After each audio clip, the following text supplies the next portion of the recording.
हाँ भाई, ऑनलाइन वालों आवाज आ रही है। ओ ऑनलाइन वालों,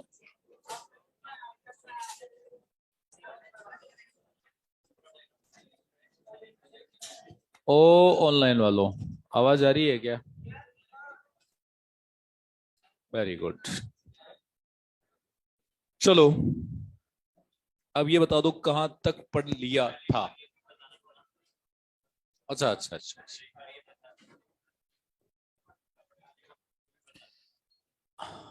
और भी हैं बालक बार?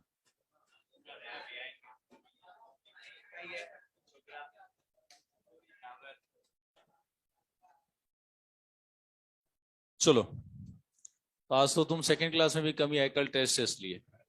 वही अचीवर वाली बीमारी, क्लास बंक करूंगा, घर जाके पढ़ाई करूंगा, है ना?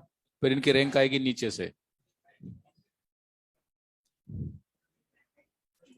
भाई एक तो होते हैं टॉपर ऊपर से टॉप 10, एक होते हैं टॉपर नीचे से टॉप 10, जिनके फिजिक्स में माइनस में, केमिस्ट्री में 2-5, बायोलॉजी में 100 सवा 100। ऐसे भी तो बच्चे होते हैं। हाँ,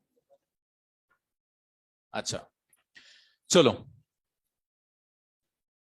लास्ट क्लास में मैं जो है आप लोगों को कहाँ तक पढ़ाया था? Mature tertiary follicle, I mean Graafian follicle तक हम लोगों ने पढ़ लिया था। पहले इसको फिनिश करते हैं, ये याद दिला देना उसको बाद में थोड़ा। ये बता ही देता हूं। अच्छा, लास्ट क्लास में अपन लोगों ने जब ये ऊ जेनेसिस पढ़ा था, तो उसकी जो ग्रोथ फेज है, शायद वो नहीं बतानी थी, मैं बताना भूल गया था। oogenesis में ग्रोथ फेज, और oogenesis की ग्रोथ फेज होती है छठे से सातवें महीने में। जब बात करें फीमेल प्राइमरी oocyte बनती है उगोनिया से, अरे बोलो। तो जो ग्रोथ होती है ना, उसमें सच्ची में ग्रोथ होती है। और उसमें ये चेंज आता है, 1 मिनट इसको पढ़ लो पहले, वो जिन पढ़ाना मैं भूल गया था, वैसे सिलेबस में नहीं है पर पढ़ लो। ये उगोनिया, उस oogenesis की, उससे बनती है प्राइमरी oocyte। क्या बनती है? Primary oocyte। और इसी को हम लोग बोलते हैं भाइयों ग्रोथ फेज। क्या बोलते हैं? तो ये जो ग्रोथ फेज होती है, इसके दो पार्ट होते हैं, और ये एम्ब्रियोनिक कंडीशन में होती है। कब होती है? अरे इंट्रा यूटेराइन लाइफ में होगी ना। अरे फीमेल का ओजेनेसिस पढ़ रहे हैं, परसों जो पढ़ा था, बात करें। तो इसमें क्या होती है? एक तो होती है प्री वाइटेलोजेनेसिस। क्या होता है? प्री वाइटेलोजेनेसिस। और इसी एक होता है वाइटेलोजेनेसिस। क्या होता है? तो प्री वाइटेलोजेनेसिस में पता है क्या होता है? प्री वाइटेलोजेनेसिस में कुछ नहीं होता, सेल ऑर्गेनल्स जो है उनका अमाउंट बढ़ेगा। साइटोप्लाज्म जो है भाइयों, उसका अमाउंट बढ़ेगा। न्यूक्लियस जो है उसकी साइज वो बढ़ेगी। अरे कुल मिला के ग्रोथ फेज है, तो ऑब्वियस सी बात है ग्रोथ होगी। क्या होगी? ग्रोथ होगी। तो सेल का साइटोप्लाज्म बढ़ेगा, सेल ऑर्गेनल्स बढ़ेंगे, न्यूक्लियस की साइज बढ़ेगी। और यहां पर एक इंपॉर्टेंट रिएक्शन होती है, इसकी जो गोल्जी बॉडी है, याद रखना, वो कुछ पार्टिकल बनाते हैं जिनको हम लोग बोलते हैं कॉर्टिकल ग्रेन्यूल्स। क्या बोलते हैं? और ये बने होते हैं म्यूकोपॉलीसैकेराइड। किसके बने होते हैं? जोर से बोलो। ये कॉर्टिकल ग्रेन्यूल्स म्यूकोपॉलीसैकेराइड के बने होते हैं। और ये म्यूकोपॉलीसैकेराइड के बने हुए ग्रेन्यूल पता है किस दिन हेल्प करेंगे? फीमेल अभी खुद ही एम्ब्रियो है, मात्र अभी छठे से सातवां महीना चल रहा है, उसकी बात करें oogenesis का, जो खुद अभी एम्ब्रियो थी, क्योंकि 6 मंथ में जितने गेमेट बनने थे बन गए, 7 मंथ में उनमें ग्रोथ भी होगी, और 7.5वें महीने में तो प्राइमरी साइट की प्रोपेस्किटी प्रोटीन, 8वें महीने में तो प्राइमोडियल फॉलिकल बन गई। पहले 7.5वें महीने में प्री प्राइमोडियल थी, फिर प्राइमोडियल बन गई। अरे बोलो। फिर सबका डिवीजन अरेस्ट हो गया। तो उनसे भी पहले छठे से सातवें महीने में जब ग्रोथ फेज होती है, तो याद रखना ये जो कॉर्टिकल ग्रेन्यूल से ये बनते हैं। और ये कॉर्टिकल ग्रेन्यूल पता है फीमेल ने किस दिन के लिए बनाए? अब फीमेल पैदा होगी, बड़ी होगी, प्यूबर्टी आ जाएगी, मैंस्ट्रुअल साइकिल स्टार्ट होगा। उसके बाद बात करें जो स्पर्म आएंगे, तो स्पर्म भाइयों एक बार में एक थोड़ी आता है, स्पर्म तो करोड़ों में आते हैं, मिलियंस में आते हैं। तो जरूरी नहीं कि एक बार में एक स्पर्म अंदर एंटर करे। तो इस फीमेल ने ऑलरेडी अपनी ग्रोथ फेज में ही एक से ज्यादा स्पर्म ना एंटर करे, आई मीन पॉलीस्पर्मी ना हो, इसका जुगाड़ इसने पहले से कर रखा है। कैसे? इसने कॉर्टिकल ग्रेन्यूल्स बना रखे हैं, इसके अंडे के अंदर ऑलरेडी कुछ कॉर्टिकल ग्रेन्यूल भरे हुए हैं। और जैसे ही at the time of fertilisation, या अपन फर्टिलाइजेशन में अलग से पढ़ेंगे, जो सबसे पहला स्पर्म अंदर एंटर करेगा अंडे के अंदर, तो ये जो बात करें कॉर्टिकल ग्रेन्यूल्स है, फटाफट बाहर की तरफ रिलीज होंगे और अंडे के चारों तरफ एक मोटी मेम्ब्रेन बना देंगे, जिसको बोलते हैं फर्टिलाइजेशन मेम्ब्रेन। क्या बोलते हैं? और एक बार फर्टिलाइजेशन मेम्ब्रेन बन गई तो कोई स्पर्म इसको फर्दर पियर्स नहीं कर पाएगा। अरे बोलो, तो पॉलीस्पर्मी से बचाने का जुगाड़ फीमेल ने अभी कर लिया, कॉर्टिकल ग्रेन्यूल बना के। क्या बना के? Cortical granule. और वाइटेलोजेनेसिस में कुछ नहीं होता, योग का फॉर्मेशन होता है। किसका फॉर्मेशन होता है? योग का फॉर्मेशन। आप कहेंगे सर ह्यूमन एग में तो योग ही नहीं होता। अरे लीस्ट तो होता है ना। तो इसको कौन बनाएगा? वो छोटी सी बच्ची अपने लीवर से बनाएगी कि अपने माँ के लीवर से बनवाएगी? खुद के लीवर से। अच्छा, माँ का लीवर बना सकता है, लेकिन प्लेसेंटा को क्रॉस कैसे करोगे? क्योंकि प्लेसेंटा तो बैरियर है। तो वो जो फीटस है वो अपने ही लीवर से योग बनाएगा। यानी इतनी सी बच्ची है, उसमें ओवरी है, उसमें उगोनिया है, लेकिन उसको योग चाहिए, तो उगोनिया थोड़ा ना योग बनाएगी, योग तो उसका छोटा सा लीवर बनाएगा। तो लीवर योग बनाएगा, ब्लड में भेजेगा, और ब्लड के थ्रू फिर उगोनिया में स्टोर हो जाएगा। तो योग का फॉर्मेशन फीटल लीवर करता है। कौन करता है? बस इतना सा याद रखना, इसमें ज्यादा कुछ याद नहीं रखना। ऑनलाइन वालों स्क्रीनशॉट ले लो, आगे चलते हैं। हाँ वो दोबारा पढ़ लेंगे, पता है मुझे। और ये सब अपनी करंट एनसीईआरटी में अब दे नहीं रखा ना, तो कोई से कोई पूछता भी नहीं है। चलो वापस आ जाओ कल की क्लास में। कल और परसों हमने बहुत कुछ पढ़ा था।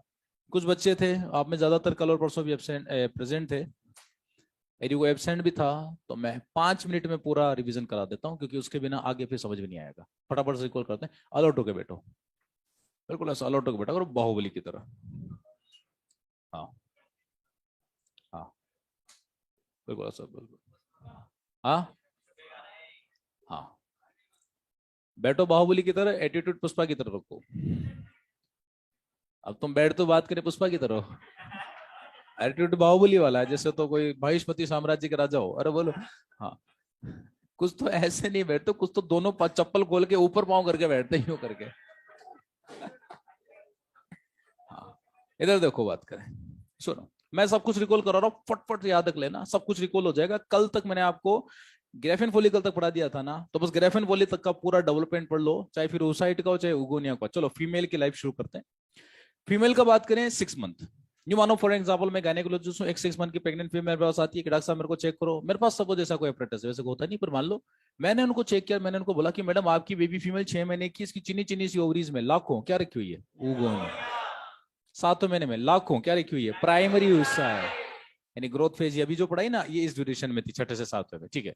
7.5वें महीने में क्या है? प्राइमरी oocyte प्रोफेज की डिप्लोटीन। तो बस oocyte ही रहेगी क्या? फॉलिकल भी तो बनेगी, क्योंकि फॉलिकल ही नहीं बनेगी तो oocyte का डिवीजन कौन रोकेगा? और यदि फॉलिकल नहीं होती तो oocyte खुद ही डिवीजन करके खत्म हो जाती है, तो पता लगा एम्ब्रियोनिक कंडीशन में एग रिलीज हो गए। अरे बोलो, हमारा एवोल्यूशन ही खत्म हो जाता है उनका, ठीक है। तो 7.5वें महीने प्राइमरी साइट की प्रोफेज की डिप्लोटीन के अंदर वो साइट प्राइमरी oocyte की प्रोफेज की डिप्लोटीन है, और फॉलिकल बन चुकी है प्री प्राइमोर्डियल फॉलिकल।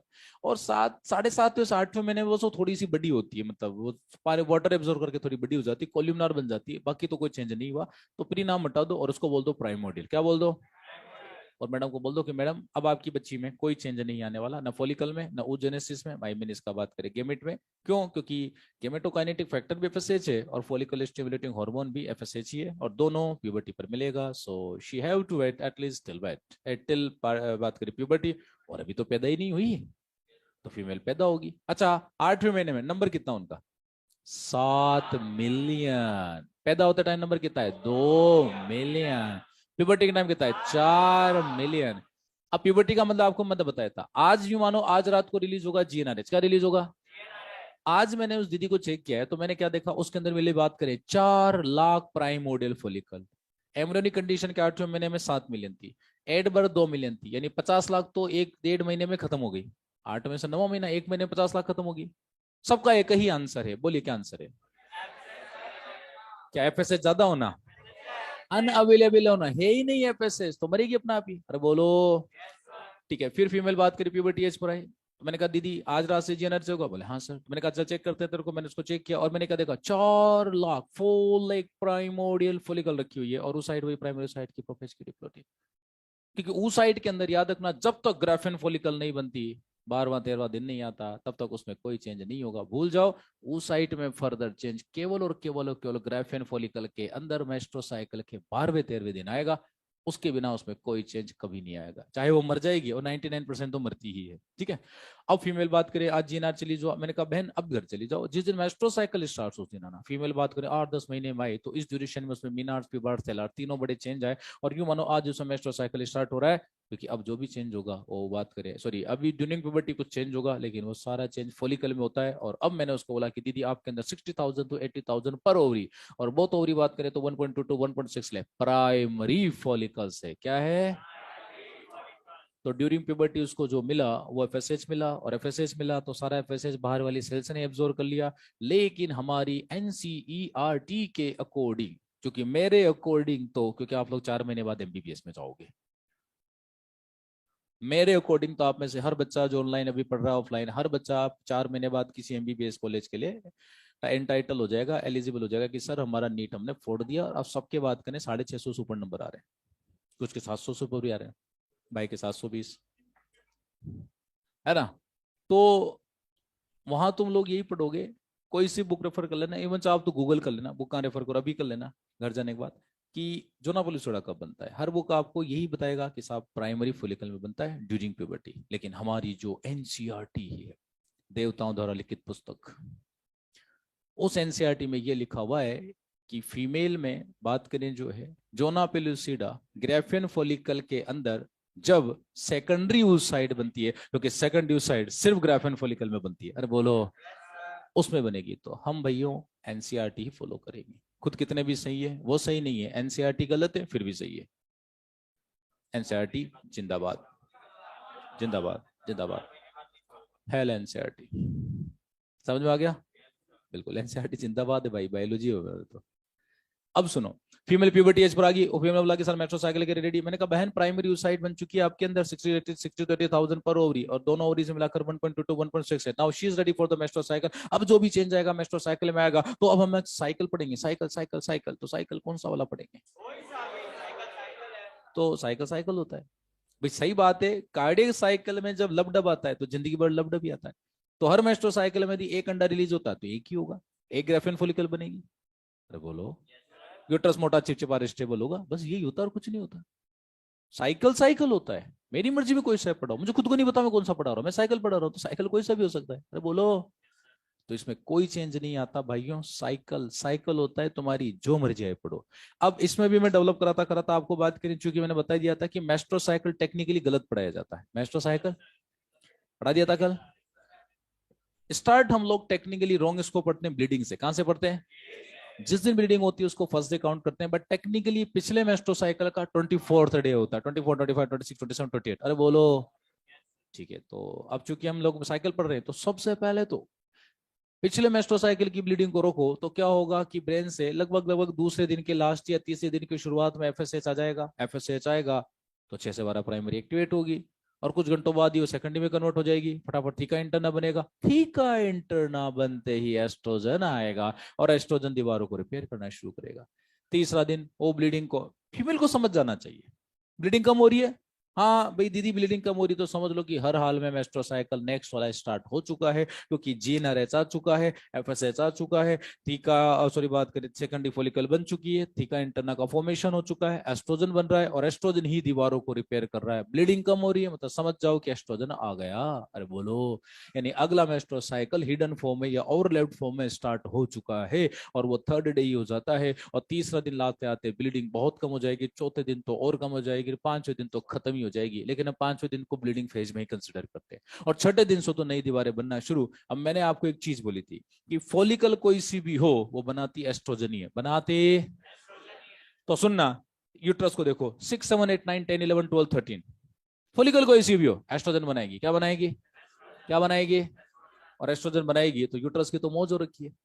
6, 7, 8, 9, 10, 11, 12, 13 याद रखना, एस्ट्रोजन बनेगा, एस्ट्रोजन बनेगा, और यूट्रस फुल स्पीड से मोटा होगा, ये अगले मेस्ट्रो साइकिल की तैयारी होगी। मेट्रो साइकिल का लॉजिक क्या होता है, every month every female get ready to get pregnant, every month every female get ready to get pregnant, और अपने आप को प्रेग्नेंट करने के लिए यूट्रस को मोटा करती है, एक कॉर्पस ल्यूटियम बनाती है, एक बात करें ग्रेफिन फॉलिकल बनाती है, उसको फाड़ती है, तो बात करें अंडा रिलीज होता है और कॉर्पस ल्यूटियम बनता है, बस यही तो होता है मेस्ट्रो साइकिल, अरे बोलो। और यूट्रस मोटा चिपचिपा और स्टेबल बनता है, एस्ट्रोजन यूट्रस को मोटा करता है और प्रोजेस्टेरोन उसको स्टेबल और चिपचिपा बनाता है, अरे बोलो, ताकि प्रेगनेंसी हो सके। तो प्रेगनेंसी की तैयारी हो रही है। तो 14 डे तक तो मैंने आपको पढ़ा दिया था। अब सुनो, सेकेंडरी फॉलिकल बनी, उसके बाद टर्शियरी बनेगी। टर्शियरी कब मानते हैं? सेकेंडरी और टर्शियरी में क्या होता है सर? जैसे ही एंट्रम कैविटी बनी आप उसको टर्शियरी बोल दो, लगभग 10वें 11वें दिन। तो 12वें 13वें दिन फिर मैच्योर टर्शियरी बनती है, क्योंकि एलएच एफएसएच का लेवल बढ़ता है एकदम से, और एफएसएच क्या करेगा, बात करें, उसको मैच्योर बना देगा और फर्स्ट मियोसिस पूरा करेगा। और सेकेंड भी करता, लेकिन वो तो भला मानो इनहिबिन का, किसका मानो? जिसने एफएसएच को रोक दिया कि भाई साहब रुक जाओ, रुक जाओ, मान लो बात को, रुक जाओ, जेनेटिक्स निमट जाएगी आपकी। अरे बोलो। तो एफएसएच ने एनिबिन की बात मान ली। एफएसएच का परमानेंट दुश्मन है इनिबिन, ये इनहिबिट करता है हर प्रोसीजर को। अरे बोलो। तो इसको भी रुकवा दिया। और एफएसएच ने बात मान ली, गेमेटोकाइनेटिक फैक्टर अटक गया, तो गेमेटोकाइनेसिस भी अटक गया, और वो सेकेंडरी oocyte की मेटाफेज स्टेज में अटक गया। इतने में 13 की नाइट को यू मानो एलएच अपने पीक पर पहुंच जाएगा। अरे बोलो भाई, एलएच और एफएसएच दोनों ने बढ़ना शुरू किया था, लेकिन एफएसएच 2 से 3 गुना पर वापस डाउन आ गया। लेकिन एलएच को रोकने वाला कोई है ही नहीं, तो फिर बढ़ते बढ़ते आगे जाएगा। अरे बोलो। और एलएच अपने पीक पर आ जाएगा। यहां तक मैंने आप लोगों को पढ़ा दिया था। और एलएच ओवुलेशन करवाएगा। क्या करवाएगा? याद रखना, एलएच 13 को अपने पीक पर आएगा, तो विद इन 24 आवर वो ओवुलेशन करा देगा। और याद रखना, 13 के बाद 24 आवर आएंगे तो 14 वाला दिन आएगा। अरे बोलो। तो 14 डे को ओवुलेशन होगा। और एलएच ओवुलेशन कैसे कराता है ये बता दिया था क्या मैंने? 6 से 10 गुना बढ़ता है तो बोल दिया था, लेकिन ओवुलेशन कैसे कराता बता दिया था। बस इतना ही बताया होगा कि ग्राफन फॉलिकल को थप्पड़ मारता है, ग्राफन फॉलिकल फटती है और ओवरी फटती है। ठीक है, चलो अब ग्राफन फॉलिकल फटती कैसे वो भी समझो। उस डायग्राम को मुझे दोबारा बनाना ही पड़ेगा एटलीस्ट ब्रीफ में। सुनो, छोटा सा बना देता हूँ, जो लास्ट में जाते थे बनाया था, क्योंकि बोर्ड अपना वैसे ही छोटा सा है। या ऐसे हाइपोथेटिकली समझा दो हमें, बना देता है ना, पैसे मिलते हैं मुझे पूरे। इधर देखो, बात करें, सीधी सी बात। ये थीका एक्सटर्ना, ये थीका इंटरना एंड सम ग्रेनुलोसाले, ये कल वाला ही डायग्राम है भाइयों, ऑनलाइन वालों, कल वाला ही डायग्राम है। ठीक है, ये जो अंडा है ये अभी प्राइमरी साइड की प्रोपेस की डिप्लोटी, लेकिन अब सेकंडरी साइड की मेटाफेज स्टेज में आ गया। चारों तरफ ये बोलो बोलो, नाम बताओ, अरे नाम बोलो ना इसका। जोना, बहुत बढ़िया। और इसके चारों तरफ कितनी लेयर होती है? फिक्स होती 3, 1 2 3। और ये पर्टिकुलर, ये एक साइड पर कहीं भी अटैच हो जाती है। ये जर्म हिल, ये आपके क्यूमुलस ओफोरिकस, इनरमोस कोरोना रेडिएटा, ये वाला बात करें जोना पेलुसिडा। अरे बोलो, ये एंट्रम फ्लूइड। कौन सा फ्लूइड? चलिए भाइयों, 12 to 13 डे को फीमेल में बात करें जो है ग्रेफेन फॉलिकल बनेगी। क्या बनेगी? बन गई ग्रेफेन फॉलिकल। ग्रेफेन फॉलिकल बात करें बन गई। अब ग्रेफेन फॉलिकल बन गई तो देखो क्या होगा कि एफएसएच का काम तो हो गया खत्म, क्योंकि उसको जो करना था कर दिया। फॉलिकल को ग्रो कराना था, हाँ भाई ग्रेफेन बन गई, अब कितना ग्रो कराओगे? तो फुल है, इसके बाद तो कोई फॉलिकल होती नहीं, अब तो फटने का टाइम आ गया। आपको गेमेटोकाइनेसिस कराना था, लेकिन वो पूरा नहीं करा सकते आप, क्योंकि फिर मेल के स्पर्म का रोल नहीं बचेगा, जेनेटिक्स ही नहीं बचेगी उसकी। अरे बोलो। तो हमने जानबूझकर सेकेंडरी साइड की मेटाफेज स्टेज पे इसको रेस्ट करवा दिया। लेकिन एलएच को कोई रोकेगा नहीं, क्योंकि भाई गेमेट तो पूरा ही रिलीज करोगे ना, उसको थोड़ा आधा रिलीज करोगे। अरे बोलो। तो एलएच आएगा। अब एलएच गेमेटो रिलीजिंग फैक्टर है, लेकिन प्रोसीजर क्या होता है एलएच के रिलीज करवाने का, वो देखो। मैं बताऊं क्या होता है? कुछ नहीं होता है। ये एलएच एफएसएच बड़े ऊंचे लेवल के हार्मोन है, ब्रेन से आ रहे, पिट्यूटरी से आ रहे। एलएच आएगा 6 to 10 फोल्ड आएगा, इतना ज्यादा एलएच का लेवल होगा, तो वो ओवरी में एंटर करेगा। ओवरी में बाकी फॉलिकल माइक्रोस्कोपिक फॉर्म में पड़ी हुई है चुपचाप, क्योंकि हर महीने केवल एक ही का नंबर आता है, वो लक्की होती है। अरे बोलो। ये ग्राफेन है, ग्राफेन फॉलिकल के अंदर एलएच आएगा और देखेगा कि जो अंडा है वो सेकेंडरी oocyte की मेटाफेज स्टेज में अरेस्टेड है। सेकेंडरी oocyte की मेटाफेज स्टेज में अरेस्टेड है। ये इस महीने का गेमिट है और गेमेटो रिलीजिंग फैक्टर आ चुका है, जिसका नाम एलएच है। अरे बोलो। एलएच इस गेमेट को रिलीज करवाएगा, वो गेमेटो रिलीजिंग फैक्टर है। अब रिलीज कैसे करवाएगा समझना। एलएच आएगा और एलएच कुछ नहीं करेगा भाई, बड़े लेवल के हार्मोन काम नहीं करते, काम करवाते हैं, वो तुरंत आएगा। अब एक बात बताओ, ये जो है ये है थीका इंटरना, क्या है ये? और ये है ग्रेनुलोसा सेल, क्या है ये कल पढ़ चुके थे, वही वाला डायग्राम है। ठीक है, तो ये अभी तक बना रहे थे सिर्फ एस्ट्रोजन। क्या बना रहे थे? 13 तक सिर्फ एस्ट्रोजन बनेगा। लेकिन याद रखना, जैसे 13 की एलएच का लेवल का पीक होगा, एलएच क्या बोलेगा, इस बात करे थीका से एलोग्रेन, चलो चलो बहुत हो गया एस्ट्रोजन, बंद करो, प्रोजेस्टेरोन बनाओ। क्या बनाओ? और भाइयों इनको प्रोजेस्टेरोन बनाना पड़ेगा। प्रोजेस्टेरोन बहुत ज्यादा बनेगा, लेकिन वो इनको बोलेंगे एस्ट्रोजन को बहुत कम कर दो और मेनली अब आप प्रोजेस्टेरोन बनाओ। तो मेनली प्रोजेस्टेरोन बनेगा, यानी 13 से ही प्रोजेस्टेरोन का लेवल शुरू हो गया। 6, वैसे तो 3 4 5 दिन में भी एस्ट्रोजन आया था, लेकिन उसको पुराने मेस्ट्रो साइकिल की ब्लीडिंग में ही छोड़ो, आप छोड़ो उसको, वो तो पुराने साइकिल को ही रिकवर करने में निकल गया। अरे बोलो 6 7 8 9 10 11 12 13 सिर्फ एस्ट्रोजन आएगा, यूट्रस फुल स्पीड से मोटा होगा। 13 से अब मेनली प्रोजेस्टेरोन और थोड़ा सा एस्ट्रोजन भी आएगा। अब सबसे पहले प्रोजेस्टेरोन ओवुलेशन करवाएगा। सर कैसे? एलएच ने थीका सेल्स और गेनोसा सेल को बोला कि चलो चलो बंद करो एस्ट्रोजन बनाना, बंद करो मेनली प्रोजेस्टेरोन बनाओ, बंद करो और एस्ट्रोजन थोड़ा सा बनाओ। अब जैसे मेनली प्रोजेस्टेरोन बनेगा, याद करो प्रोजेस्टेरोन बात करें सिक्रेटरी नेचर डेवलप करवाता है। क्या डेवलप कराता है? तो प्रोजेस्टेरोन जहां बन रहा है सबसे पहले वहीं का सिक्रेटरी नेचर डेवलप करवाएगा ना, एंट्रम फ्लूइड का लेवल बढ़वाएगा। किसका लेवल बढ़वाएगा? एंट्रम फ्लूइड का लेवल बढ़ेगा। और वो जो बात करें मटर का छोटा दाना था, वो एंट्रम फ्लूइड का लेवल बढ़ने से फूलेगा फूलेगा फूलेगा फूलेगा और बस्ट हो जाएगा, क्योंकि जरूरत से ज्यादा फ्लूइड को ये झेल नहीं पाएगा। अरे बोलो, और जरूरत से ज्यादा फ्लूइड को झेल नहीं पाएगा तो ये बात करें ग्राफेन फॉलिकल रप्चर होगी और ओवरी भी उसी पर्टिकुलर पार्ट से रप्चर होगी, और जो अंडा है सेकंड यूसाइट के मेटाफेज स्टेज में जोना पेलोसिडा और कोरोना डेटा को लेकर बाहर आएगा। जैसे ही बाहर आएगा फटाफट फिम्ब्रिया उसको कैच कर एब्डोमेन ऑस्टियम के थ्रू एम्पोला में डाल देंगे, और यहाँ आने के बाद अंडा करेगा इंतजार। क्या करेगा? किसका? कितने दिनों के लिए? क्योंकि हम एनसीईआरटी का कोडिंग चल रहे हैं, और 2 दिन के अंदर अंदर भाइयों स्पर्म की अवेलेबिलिटी हो जाती है तो क्या होगा? सीक्वेंस बताओ। पहले सेकंड मियोटिक डिवीजन पूरा होगा, फिर वो ओवम बनेगा, फिर वो हर हाल में जाइगोट भी बनेगा। मैं बोल चुका हूं, जाइगोट बन गया मतलब फर्टिलाइजेशन हुआ तभी तो बनाना, और जाइगोट 6-7 दिन बाद यूट्रस में इम्प्लांट कर जाएगा और प्रेगनेंसी हो गई। लेकिन लेकिन लेकिन लेकिन लेकिन लेकिन 2 दिन के अंदर अंदर स्पर्म की अवेलेबिलिटी नहीं होती, तो ये जो अंडा है वो स्पर्म, समझ में आ गया?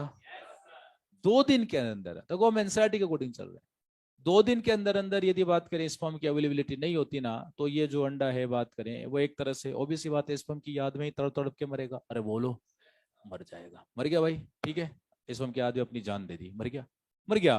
तो इस महीने मेस्ट्रो साइकिल अब पूरा चलेगा, क्योंकि इस महीने का साइकिल सक्सेसफुल नहीं हुआ। महिला मेस्ट्रो साइकिल क्यों चलाती है? Every month every female get ready to get pregnant, और इस महीने अनफॉर्चुनेटली स्पर्म नहीं आ पाया, तो फिर अनफॉर्चुनेटली अंडा भी मरेगा। बोलो, तो लास्ट में यूट्रस जो एक्स्ट्रा दीवारें बनी थी अपना भी टूटेगी। क्यों टूटेगी? अभी तक देखो। तो ये ओवुलेशन होता है। क्या होता है ये? और ओवुलेशन ना एलएच करवाता है, एलएच ऑर्डर देता है, बड़ा हार्मोन है साहब, एलएच ऑर्डर देगा, ऑर्डर की वजह से एस्ट्रोजन एक जगह प्रोजेस्टेरोन बनेगा, और प्रोजेस्टेरोन भयंकर सीक्रेटरी नेचर डेवलप करवाएगा, और एंट्रम फ्लूइड इतना बनाएगा कि प्रेशर की वजह से फॉलिकल फट जाएगी और ओवरी भी फटेगी और अंडा बाहर आ जाएगा। तो एलएच हुआ गैमेटो रिलीजिंग फैक्टर। क्या हुआ? समझ में आ रहा है क्या? एक बात बताना, चलो अब डायग्राम को थोड़ा छोटा करके पढ़ेंगे अपन।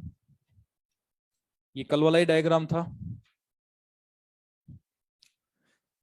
सब लोग इधर देखो।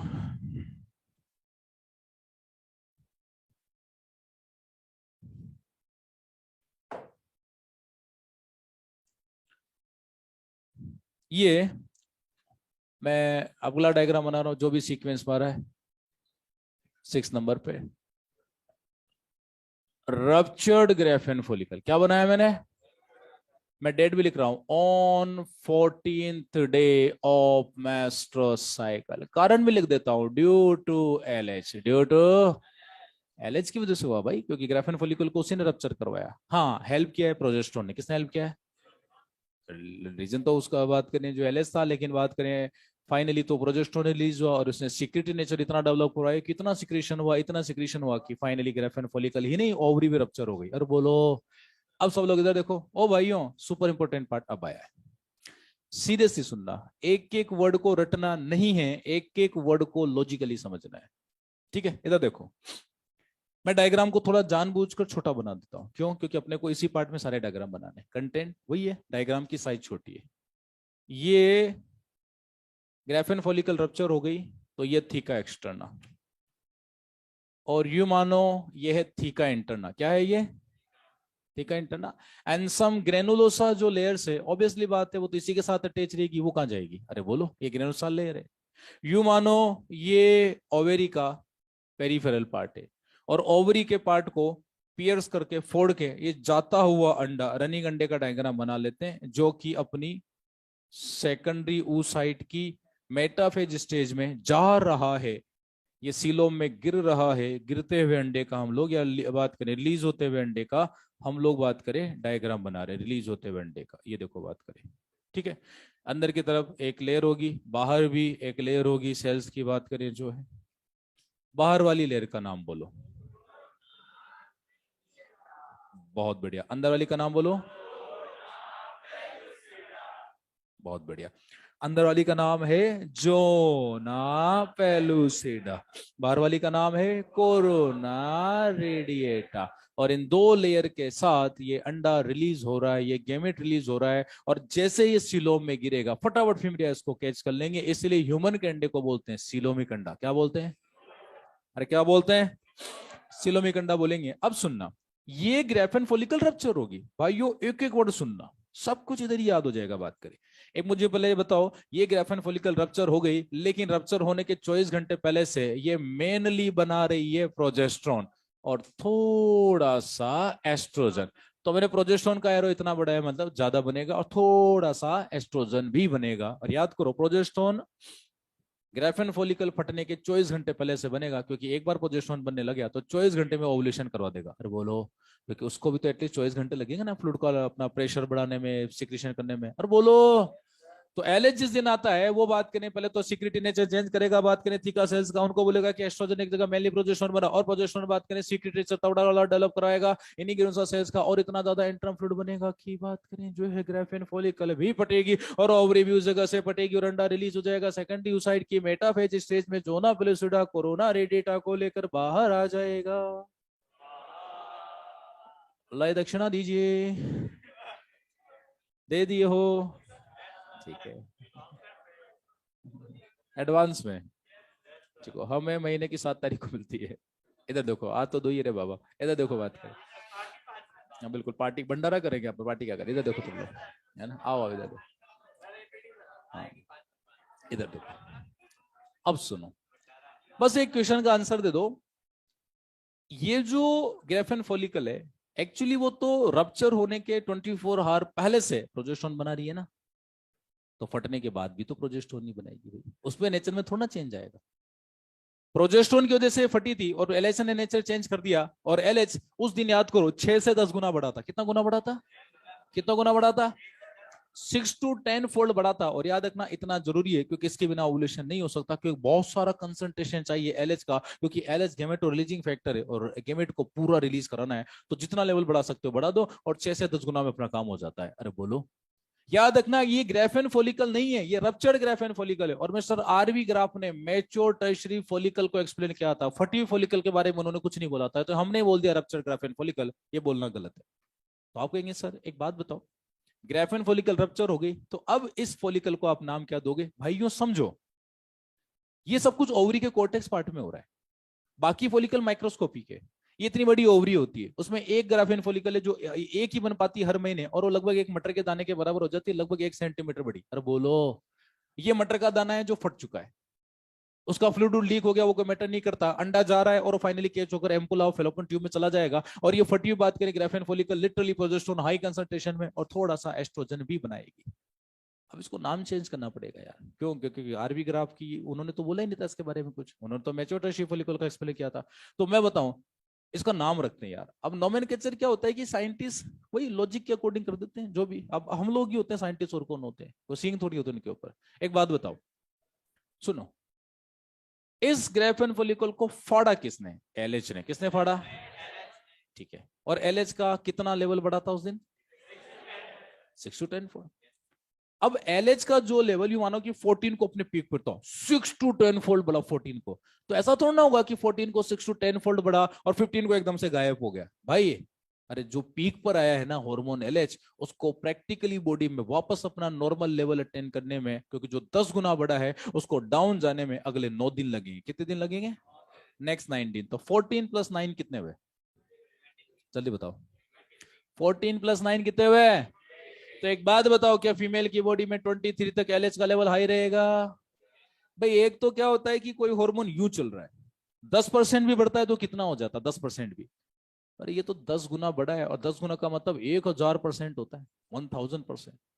तो जो चीज 1000% बड़ी है यार, डाउन होने में कुछ तो टाइम लेगी। अरे बोलो। तो जो 1000% बड़ा है वो प्रैक्टिकली डाउन जाने में या अपने नॉर्मल लेवल पर आने में अगले 9 दिन लेगा। तो 14 + 9 कितने हुए, कितने हुए? तो क्या फीमेल की बॉडी में 23 दिन तक एलएच का लेवल हाई रहेगा? बिल्कुल रहेगा। और 24 के बाद फिर ये गायब हो जाएगा। क्यों? क्योंकि फिर अब इसको डाउन जाने से भी कोई नहीं रोक सकता।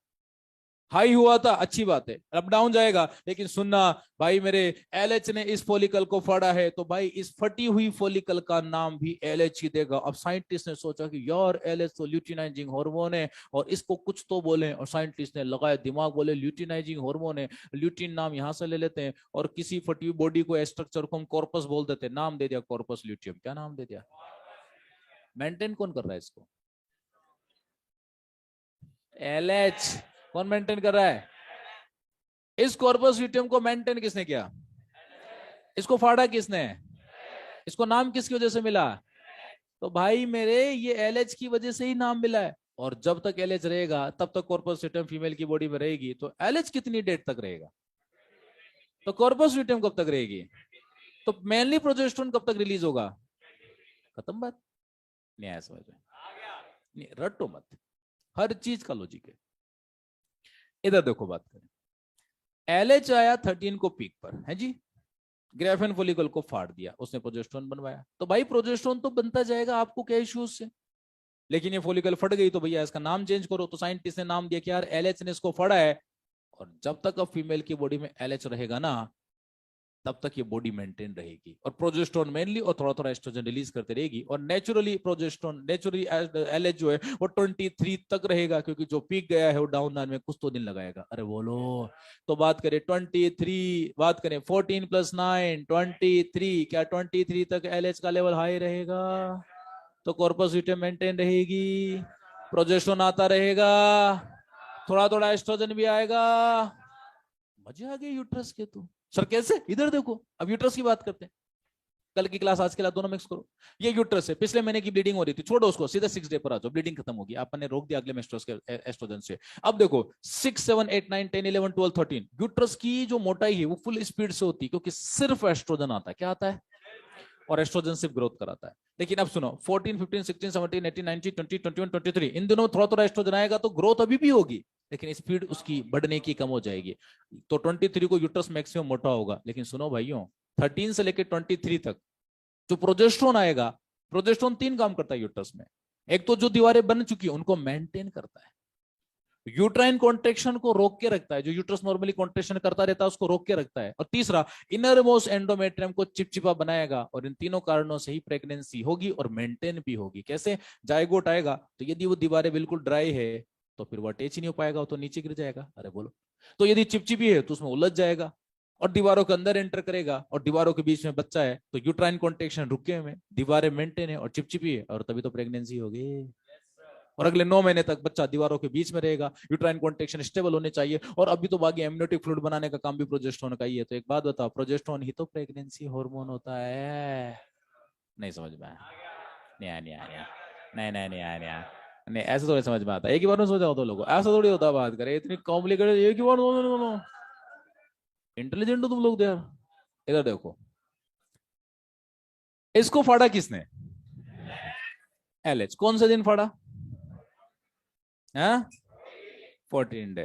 तो ओवुलेशन हो गया, तो एलएच गैमेटो रिलीजिंग फैक्टर भी हुआ ना, और अब इसको मेंटेन भी वही करेगा ना। किसको?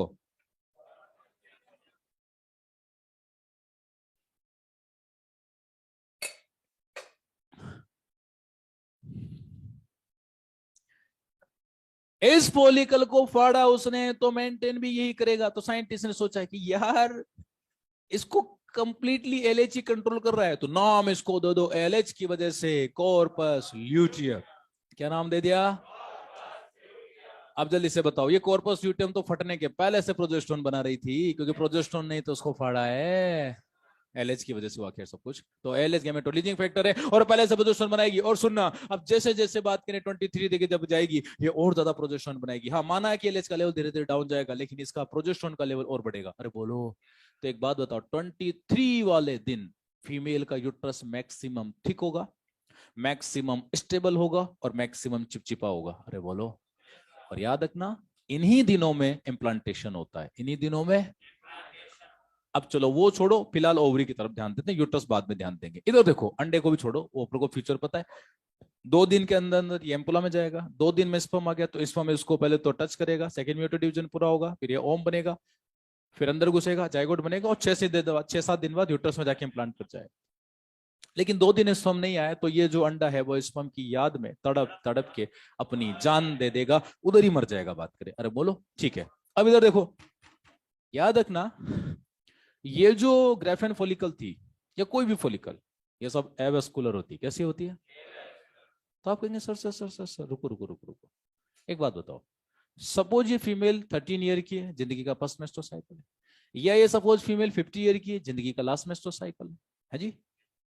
तो ये अंडा अभी थोड़ी देर पहले इसके अंदर था, हाँ, और ये थीका इंटरनल एक्सटर्नल से कवर्ड था, और आप बोल रहे हो कि इसके अंदर ब्लड नहीं जाता, और सपोज ये 50 साल की है या 13 साल की फीमेल है, तो पिछले 13 साल यदि है और ये 20 की है तो 20 और 50 की है तो 50 सालों से इस अंडे को नरिशमेंट कौन दे रहा था?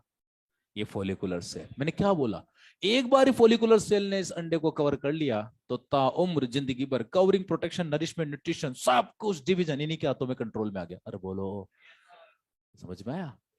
अंदर ये ब्लड नहीं जाता, अंदर ब्लड नहीं जाता, जो जाएगा सिंपल डिफ्यूजन से या जो भी होगा वो जाएगा, लेकिन ब्लड अंदर नहीं जा रहा क्योंकि ये तो एवेस्कुलर था। कैसा था? क्योंकि ब्लड अंदर नहीं जाएगा, अंदर हेप्लोडिस्ट्रक्चर है, मार देगा उसको। अरे बोलो भाई, तो याद रखना ये जो फोलिकुलर सेल है ये कितनी इंपॉर्टेंट है मैं बताऊं। अरे यही तो ये जो ग्रेनोपोलिस कोरोना डेटा है वो भी फोलिकुलर सेल है, थीका इंटरना वो भी फोलिकुलर सेल है, ग्रेनुलोसा वो भी फोलिकुलर सेल है। तो एंट्रम फ्लूइड भी इन्होंने बनाया, एस्ट्रोजन भी इन्होंने बनाया, प्रोजेस्टेरोन ने बनाया, इनहिबिन ने बनाया, इसकी कवरिंग, प्रोटेक्शन, नरिशमेंट, न्यूट्रिशन, इसका डिवीजन कंट्रोल करना सभी तो नहीं कहा तुम्हें। तो जितनी इंपॉर्टेंट एक मेल के लिए सर्टोली है उससे ज्यादा इंपॉर्टेंट ये ब्लैक कलर की सेल्स है, और ये सब इन जर्मिनल एपिथेलियम से बना था। अब पता लगा इसको जर्मिनल क्यों बोला। ये तो फीमेल को फीमेल भी बना रहा है और उसका गेमेट भी कंट्रोल कर रहा है। बोलो भाई, समझ में आया? चलिए, अब हुआ क्या कि ये एवेस्कुलर था। कैसा था ये? लेकिन सुनना, ये 14 को रिलीज हुआ। अब 14 को एलएच का लेवल पीक पे था, तो भाई 15, 16, 17, 18, 19, 20, 21, 22, 23 एलएच का लेवल अभी भी हाई रहेगा। तो एलएच अभी कुछ और भी काम करवा के जाएगा, और वो करवाएगा ल्यूटिनाइजेशन। क्या करवाएगा? ल्यूटिनाइजेशन क्या होता है? इधर देखो, होगा क्या मेरे भाई कि ये ग्राफेन फॉलिकल फट गई, और जैसे ही ग्राफेन फॉलिकल फटेगी, as soon as Graafian follicle get rupture, now it will be called as corpus luteum, क्योंकि उसको एलएच मेंटेन कर रहा है तो नाम भी दे दिया कॉर्पस ल्यूटियम। और जब तक एलएच रहेगा कॉर्पस ल्यूटियम रहेगी, एलएच नहीं रहेगा कॉर्पस ल्यूटियम मर जाएगी, क्योंकि उसको मेंटेन ही एलएच करता है। अरे बोलो, तो नेचुरली कितने दिन तक कॉर्पस ल्यूटियम रहेगी? 23 तक। कब तक रहेगी? और 23 के बाद एलएच भी बॉडी में से गायब होने लग जाएगा, तो फिर कॉर्पस ल्यूटियम भी मरना स्टार्ट कर देगी। अरे बोलो, तो इधर देखो इधर देखो इधर देखो इधर देखो, ये क्या होगा? नेक्स्ट स्टेज क्या आएगी इसकी, जो भी है सीक्वेंस में डायग्राम 7वें नंबर का। इधर देखो, ये थीका एक्सटर्ना, ये थीका इंटरना है जी, ये सम लेयर्स ऑफ ग्रेनुलोसा सेल्स। ठीक है, मुझे तो ये बता दो मेनली कौन सा हार्मोन बना रही है, और थोड़ा सा जी, मजा आ गया बात करें।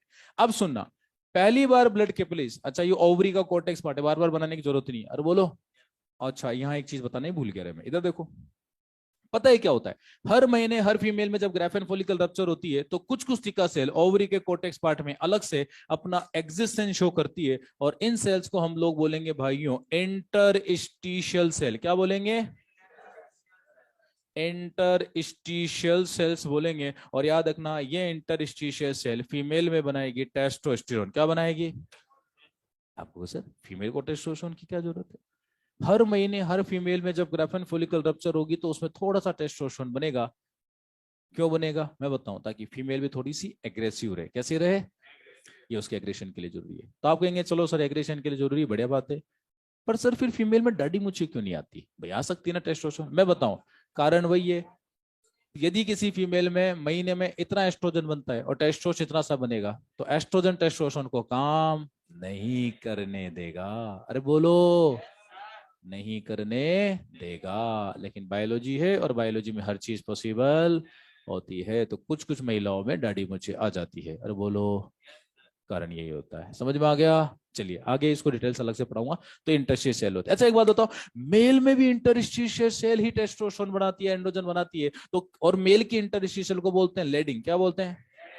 लेडिंग एक साइंटिस्ट का नाम है। तो क्या मैं इनको भी लेडिंग बोलूं क्या? नहीं बोलेंगे, क्योंकि किसी भी साइंटिस्ट का नाम लिटरली वहीं आता है जहां उन्होंने कुछ बोला है। ऐसा थोड़ा नहीं कि उनके बारे में जो आ रहा है हर जगह उन्हीं का नाम आएगा, ऐसा नहीं आता। अरे बोलो, मेल और फीमेल दोनों में इंटरस्टिशियल ही टेस्टोस्टेरोन बनाती है, लेकिन मेल की इंटरस्टिशियल को लेडिंग बोलेंगे, क्योंकि लेडिंग भाई साहब ने मेल के बारे में बोला था, फीमेल के बारे में कुछ नहीं बोला। अरे बोलो।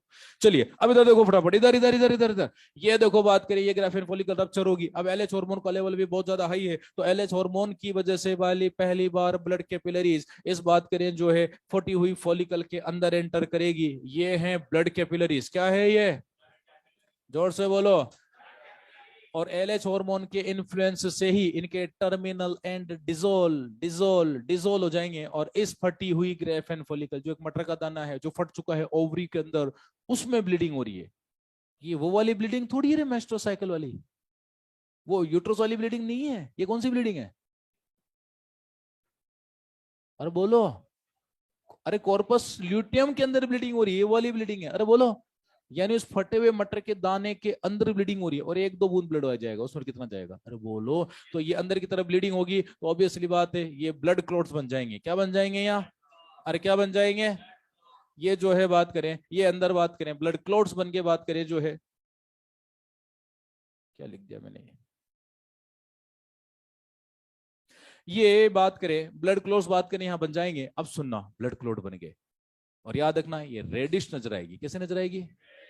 क्योंकि ब्लड लाल होता है, और ब्लड लाल है तो रेडिश नजर आएगी, तो रेड कलर का नजर आएगा। और इसको हम लोग बोलेंगे रेड बॉडी। क्या बोलेंगे? और रेड बॉडी को ही हम लोग बोलेंगे कॉर्पस हीमोरेजिकम। क्या बोलेंगे? आप कहोगे सर, अभी 2 मिनट पहले तो आपने क्या बोला था कि जैसे ग्राफन फॉलिकल रप्चर होगी हम उसको कॉर्पस ल्यूटियम बोलेंगे, आप तो इसको कॉर्पस हीमोरेजिकम बोल रहे हो। ये देखो मैंने नीचे क्या लिखा,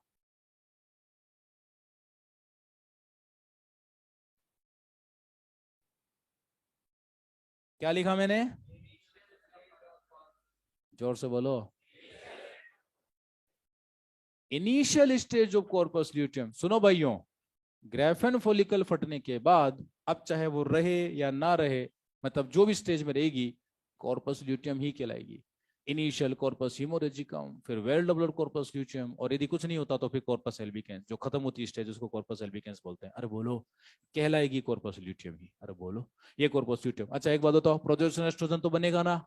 अरे बनेगा ना? अब बच्चे पूछते हैं सर, सर ये रेड कलर तो समझ में आता है, क्योंकि ब्लड यहाँ एक दो बूंद ब्लड भरेगा तो ऐसी बात है ब्लड क्लॉट बनेंगे, क्लॉट बनेगा तो रेड ही होगा। ये रेड कलर के क्लॉट धीरे धीरे येलो कैसे बन जाते हैं? बताए वो कैसे बन जाते हैं? आप लोग बताओ।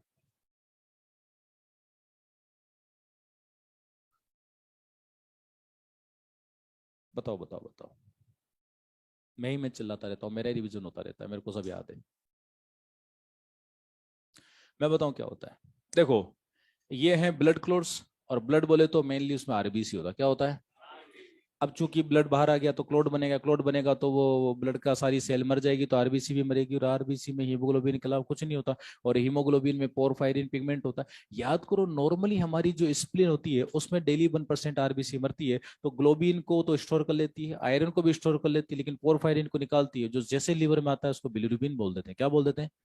क्योंकि हमारे अंदर पोर्टल सिस्टम होता है, हेपेटिक पोर्टल सिस्टम। अरे बोलो। तो बिलिरुबिन का येलो कलर एक्चुअली ना, वो पोरफायरिन येलो कलर का ही होता है।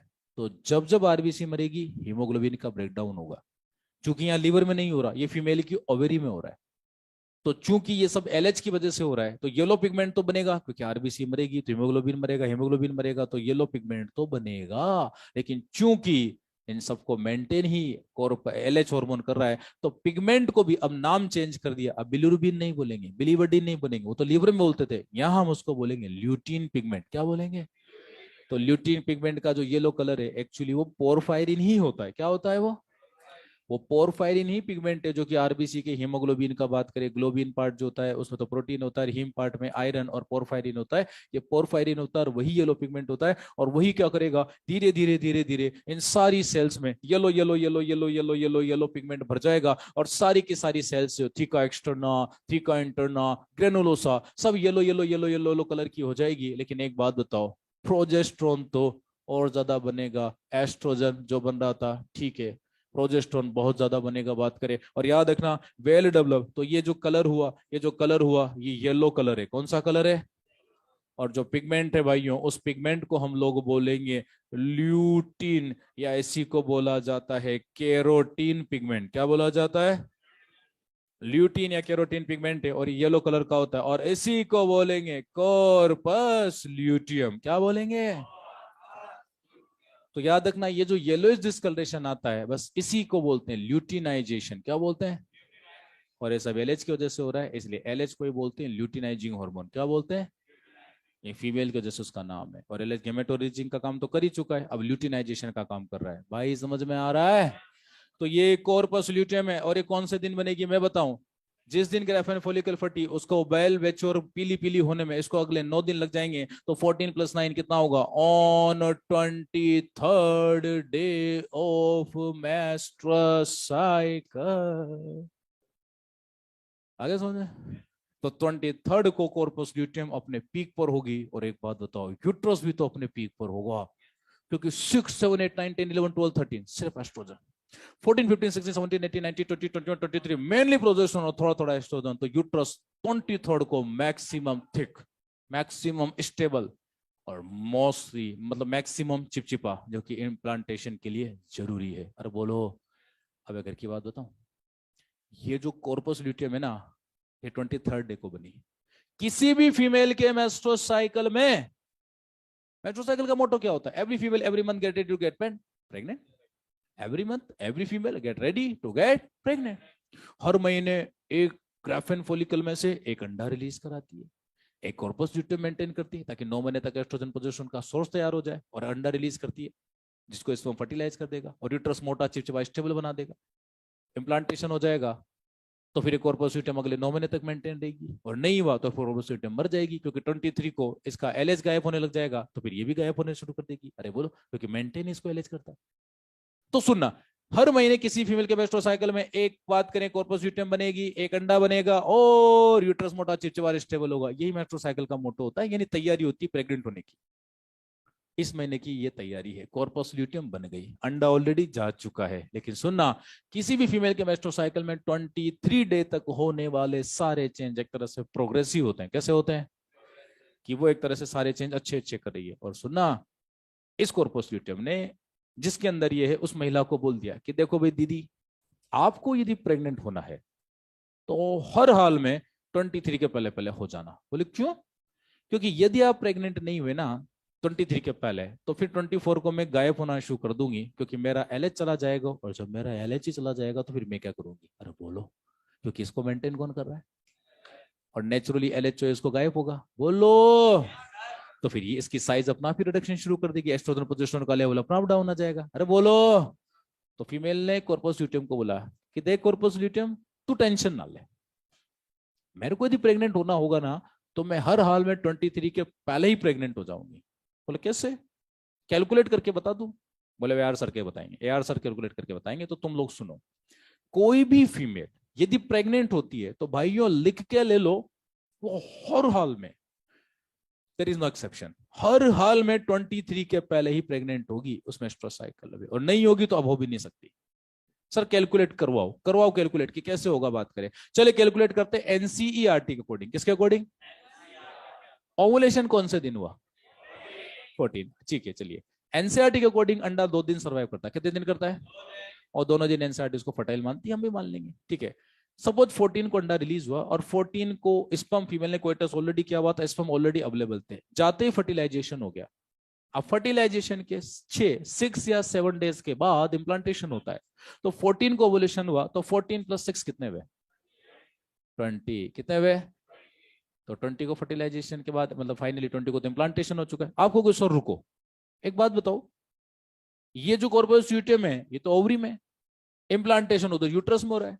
अरे तो वो इम्प्लांटेड बच्चा बात करें क्या इस कॉर्पस ल्यूटियम को व्हाट्सएप करेगा क्या कि मैं इम्प्लांट हो गया अब तो मेंटेन रहना? नहीं, व्हाट्सएप क्यों करेगा? हमारे अंदर सिग्नल जो होता है हार्मोन होता है, कौन होता है? और याद रखना, बच्चा जैसे इम्प्लांट होगा, इम्प्लांट होते ही फटाफट वो एक हार्मोन भेजेगा जिसका नाम होता है HCG। क्या नाम होता है? और HCG फटाफट से आके कॉर्पस ल्यूटियम को मेंटेन कर लेगा और उसको बोल देगा बस रुक जा, अब तो डिजेनरेट मत होना, अब तेरे को 9 महीने तक मेंटेन रखना है। कॉर्पस ल्यूटियम बोलेगी देख भाई सुन, मेरे को तो LH मेंटेन करता है, अपना तो नाम ही कॉर्पस ल्यूटियम है। HCG बोलेगा टेंशन ना ले, मैं LH के जैसे काम करूंगा। अरे बोलो, AIPMT का क्वेश्चन, HCG किसका काम करेगा? LH। अरे जिसको फाड़ा, जिसको मेंटेन कर रहा है वो LH है, तो ये मेंटेन LH के जैसे होती है, तो जो दूसरा आएगा वो LH का है तो काम करेगा और ये अगले 9 महीने तक आता रहेगा। क्योंकि HCG आता है बच्चे से, कहां से आता है? तो बच्चा 9 महीने तक रहेगा। लेकिन सुनना, कॉर्पस ल्यूटियम और HCG के बीच में डील होती है कि देख भाई सुन, तू अगले 9 महीने तक आता रहेगा ना तो मैं मेंटेन रहूंगी। बोले ठीक है। तू यदि 9 महीने तक आता रहेगा तो मैं मेंटेन रहूंगी, एक्चुअली मैं मेंटेन रहूंगी ना तो तू भी मेंटेन रहेगा। बोले कैसे? क्योंकि मैं प्रोजेस्टेरोन एस्ट्रोजन बनाती हूँ। जिस दिन मैंने प्रोजेस्टेरोन बनाना बंद कर दिया, यूट्राइन कॉन्ट्रैक्शन स्टार्ट हो जाएंगे, दीवारें टूटना स्टार्ट हो जाएगी, एबॉर्शन हो जाएगा। क्या हो जाएगा? तो अपना आप ही वॉश आउट हो जाएगा। तो एस्ट्रोजन का टेंशन ना ले, मैं आता रहूंगा लेकिन तू एस्ट्रोजन प्रोजेस्टेरोन बनाती रहना। तो दोनों के बीच में डील होगी। और याद रखना ये डील हर हाल में, यदि कोई फीमेल प्रेग्नेंट होती है तो हर हाल में 23 के पहले पहले होगी। अरे बोलो, क्योंकि LH24 को गायब होगा और हर हाल में फीमेल 20 के पहले पहले प्रेग्नेंट, 23 के पहले पहले प्रेग्नेंट हो ही जाएगी। चलो और डेटा कैलकुलेट करते हैं। इधर देखो, 14 को फर्टिलाइजेशन नहीं हुआ, सपोज कि एक दिन बाद हुआ, 15 को हुआ, कितने को हुआ? 15 को हुआ। 15 को हुआ फर्टिलाइजेशन, 15 + 6 ये लो 21 को हो गया। यानी कुछ भी कर लो भाइयों, 23 के पहले ही प्रेग्नेंट होगी। और प्रेग्नेंट इम्प्लांटेशन होते HCG आएगा ही आएगा, ये डन है। ठीक है चलो, NCERT के अकॉर्डिंग 16 दिन भी ले लो, 16 + 6 22, फिर भी 22 हो जाए। अच्छा 6 की जगह भी 7 ले लो, फिर भी 23। 23 से ऊपर तो कभी भी नहीं जा सकता। अब ये मत बोलना कि सर अंडा 17 तारीख तक मेंटेन, अरे कोई अमर थोड़ी है अंडा। ये तो हम लोग NCERT के अकॉर्डिंग 2 दिन। और सुनो NCERT कितनी दुष्ट है, NCERT ने 2 दिन पता है किसको काउंट किया है? जिस दिन अंडा रिलीज हुआ उसके 24 घंटे को तो काउंट ही नहीं करती। भाई 14वें दिन में भी तो 24 घंटे होंगे। जैसे पता लगा वो अर्ली मॉर्निंग 6 o'clock की बात करें, अंडा रिलीज हो गया, अरे तो 15वें दिन के 6 o'clock तक 24 घंटे तो वैसे हो गए। जबकि एनसीईआरटी उस 14वें दिन को तो काउंट ही नहीं करती। 15 और 16 अलग से 2 दिन। एनसीईआरटी थ्योरेटिकली चल रही है भाई, बहुत लंबा पीरियड है, इतना नहीं होता। प्रैक्टिकली सिर्फ 24 आवर तक की स्पर्म आना चाहिए, नहीं तो कुछ नहीं होगा। अंडा अपनी कैपेसिटी लॉस कर चुका होता है फर्टिलाइजेशन की। बोलो समझ में आया? तो भैया प्रैक्टिकली क्या, तुम एनसीईआरटी की थ्योरेटिकली भी रेंज ले लो तो भी 23 से ऊपर तो कभी नहीं जाएगा। ऐसा नहीं कि कोई फीमेल 24 को प्रेग्नेंट हो, असंभव। क्या है ये? असंभव। कभी नहीं हो सकता, बात करें ऐसा हो ही नहीं सकता, बात करें असंभव। समझ में आ गया तुम लोगों को? ये कंप्लीटली असंभव होगा कि कोई 24 को प्रेग्नेंट हो। क्यों भाई? क्योंकि भैया कॉर्पस ल्यूटियम डिजनरेशन करना शुरू कर चुकी है और ऐसा कभी हो ही नहीं सकता। तो कितने भी कैलकुलेशन कर लो, कोई भी फीमेल यदि प्रेग्नेंट होगी तो हर हाल में 23 के पहले पहले होगी, और नहीं होगी तो अब हो भी नहीं सकती। क्यों? क्योंकि अंडा तो मर चुका है। अब इस फॉर्म आ भी जाएंगे तो क्या ही कर लेंगे। अरे बोलो, नहीं आया समझ में? नहीं नहीं नहीं आया, नहीं आया, नहीं नहीं नहीं आया, नहीं आया, नहीं आया, नहीं आया, नहीं आया, नहीं आया, नहीं आया ना समझ में? ऑनलाइन वालों आ रहा नहीं आ रहा? चलो सुनो इधर देखो, अब सुनो। अब एक्चुअली ना, चलो बैटरी गई।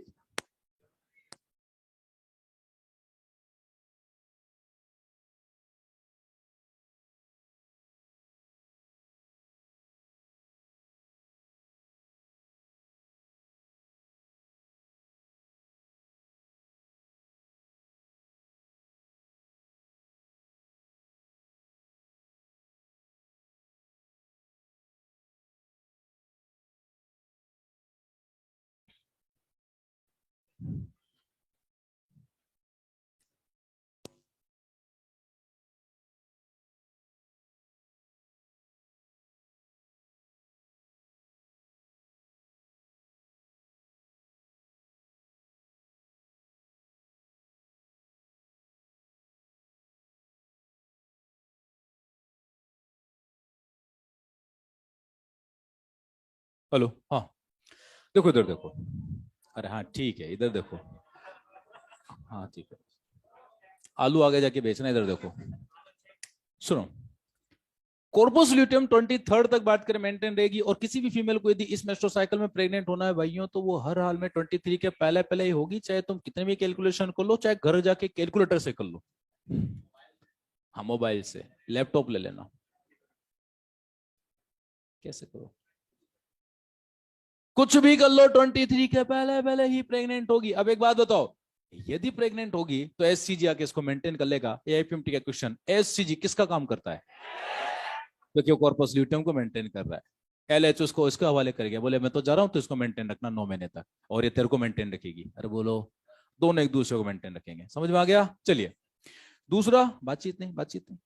दूसरा, यदि एससीजी आएगा ना तो प्रेगनेंसी होगी, लेकिन हमें प्रेगनेंसी फिलहाल नहीं पढ़नी, हमें तो ब्लीडिंग करानी है, क्योंकि हम तो साइकिल वाला पार्ट पढ़ रहे हैं। अरे बोलो, तो एससीजी नहीं लाना, इसका मतलब स्पर्म नहीं आया, मतलब अंडा मर गया। अरे बोलो, जब अंडा मर गया, स्पर्म नहीं आया, सब कुछ हो गया, तो कॉर्पस ल्यूटियम 24 के बाद, मतलब 23 के बाद, ओ भाई बॉडी में से नेचुरली एलएच गायब। नेचुरली एलएच जो बढ़ा था वो बात करे गायब होता 23 तक तो कुछ रहेगा, उसके बाद गायब हो जाएगा। अब नो एलएच, ओहो हो, अब कॉर्पस ल्यूटियम को लुटने से कोई नहीं बचा सकता, क्योंकि ये तो उसी के भरोसे जिंदा थी। अरे बोलो, जब इसका वाला ही चला गया तो ये भी बच के क्या ही करेगी? अरे बोलो, और ये भी बात करें जो है तड़प तड़प के अपनी जान दे देगी। अरे बोलो, अब ये कॉर्पस ल्यूटियम मरेगी तो उसको मरने में लगेंगे 5 दिन। कितने दिन लगेंगे?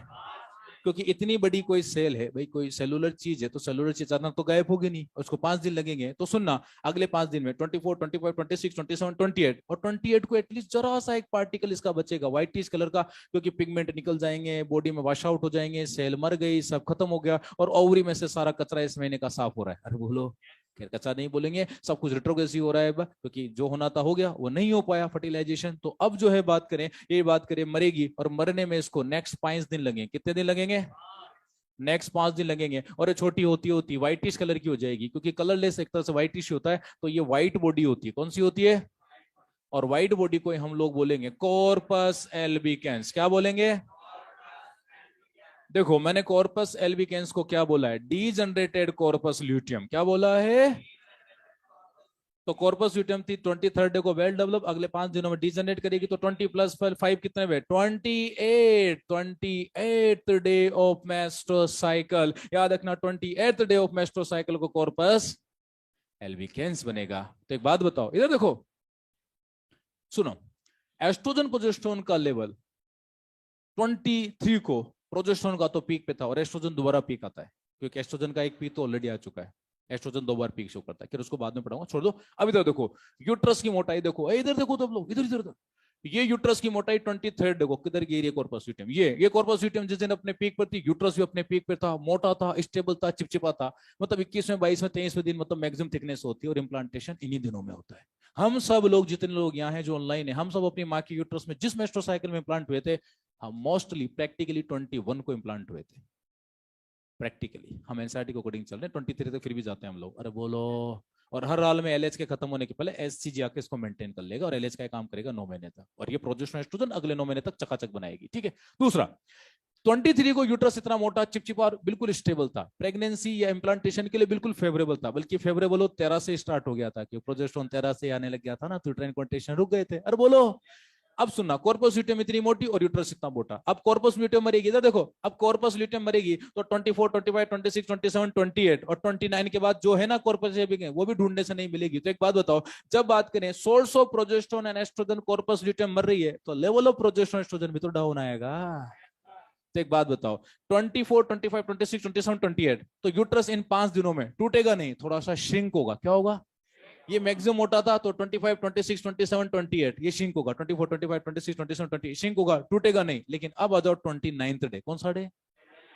अर्थात ब्लीडिंग का पहला डे। अब सुनना, 29th डे को हम लोग आगे तो होगा क्या कि यहाँ जो कॉर्पस एल्बिकेंस है एटलीस्ट चिन्ना सा प्रोजेस्टेरोन तो बनाएगी, लेकिन अब आ जाओ 29 पर, बॉडी में ढूंढने से भी प्रोजेस्टेरोन नहीं मिलेगा। तो क्या होगा कि प्रोजेस्टेरोन की कमी हो गई, और प्रोजेस्टेरोन की कमी होते ही, क्योंकि पहले तो सोर्स गायब होगा, फिर थोड़ा बहुत ब्लड में रहेगा, फिर वो भी गायब हो जाएगा, तो यूट्रस जो इतना मोटा हो रखा था वो थोड़ा श्रिंक हुआ, लेकिन अभी टूटा नहीं है। अब आ जाओ 29th डे पर, प्रोजेस्टेरोन बॉडी में से गायब, और प्रोजेस्टेरोन की कमी से यूटेराइन कॉन्ट्रेक्शन स्टार्ट हो जाएंगे, और बात करें दीवारें टूटना स्टार्ट करेगी, तो धीरे धीरे टूटेगी, क्योंकि प्रोजेस्टेरोन का लेवल भी तो धीरे धीरे डाउन हुआ है। तो पहले दिन जो ब्लीडिंग होती है, मैंने आपको कल परसों भी बताया था कि धीरे धीरे यूट्राइन कॉन्ट्रेक्शन के साथ होती है। अरे बोलो। दूसरे दिन ब्लीडिंग का बात करें, फ्लो मैक्सिमम होगा, क्योंकि जो थोड़ा बहुत था दूसरे दिन वो भी नहीं है बॉडी में, कतई नहीं है, ढूंढने से भी नहीं मिलेगा, तो दूसरे दिन ब्लीडिंग का फ्लो मैक्सिमम होगा। लेकिन बॉडी ने देखा कि यार 2 दिन हो गए ब्लीडिंग होते हुए, ज्यादा नहीं करानी, नहीं एनीमिया हो जाएगा महिला को। अरे बोलो। और बॉडी में नेगेटिव फीडबैक नाम की चीज डेवलप हो जाती है अपना आप ही, किसी चीज को आप ज्यादा डाउन नहीं कर सकते। अरे बोलो। तो हाइपोथैलेमस ने फटाफट आज जीएनआर रिलीज किया, पिट्यूटरी ने फटाफट एफएसएच भेजा, और अगले महीने का बात करें एफएसएच आया, और 6 से 12 प्राइमरी एक्टिवेट हुई, और तीसरे दिन के स्टार्ट में तो सेकंड डी बन गई, थीका इंटरना बना, एस्ट्रोजन बना, और तीसरे दिन ब्लीडिंग कम हुई। समझ जाओ कि अगला मेस्ट्रुअल साइकिल स्टार्ट हो गया। अरे बोलो। समझ में आ गया? नहीं आया? आ रहा है? घर की बात बताऊं, मैंने अभी मेस्ट्रोसाइकिल टॉपिक पढ़ा ही नहीं, अभी तो ग्राफेन फॉलिकल ही चल रहा है, और एनसीईआरटी का 2-3 गुना में ऑलरेडी पढ़ा चुका हूं, और as far as I think तुम्हें से हर बच्चों को समझ में आ भी चुका है। आ गया मेरे हिसाब से, तो आ गया होगा यार। इतना चिल्ला चिल्ला के पढ़ा रहा हूँ, देखो मैं जब से चिल्ला ही रहा हूँ, आज बिल्कुल भी मैंने ब्रेक नहीं लिया। अरे बोलो।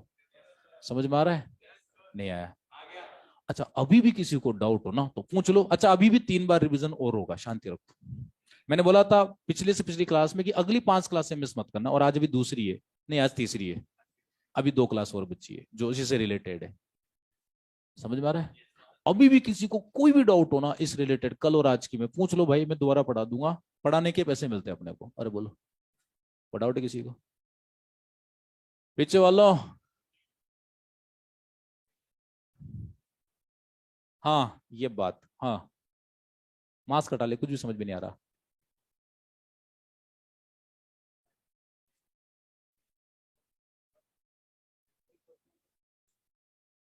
प्राइमरी। हाँ। हाँ मैच्योर टर्शियरी में।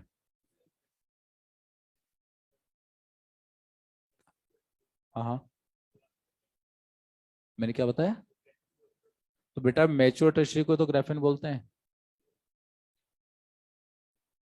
अर्ली टर्शियरी में डिवीजन नहीं होता, मैच्योर में होता है। देख दोबारा चेक कर, एनसीईआरटी में वही लिखा हुआ है, प्रॉपर्ली चेक करो। एनसीईआरटी में जो मियोसिस फर्स्ट और सेकंड अटका रखा ना, ग्राफेन में बता रखा, और मैच्योर टर्शियरी उसी को बोलते हैं हम लोग। एक्चुअली वो सेकेंडरी ऊ साइट बोल रहा है उसको, देखो ढंग से देख, एनसीईआरटी में। पढ़ पढ़ पढ़।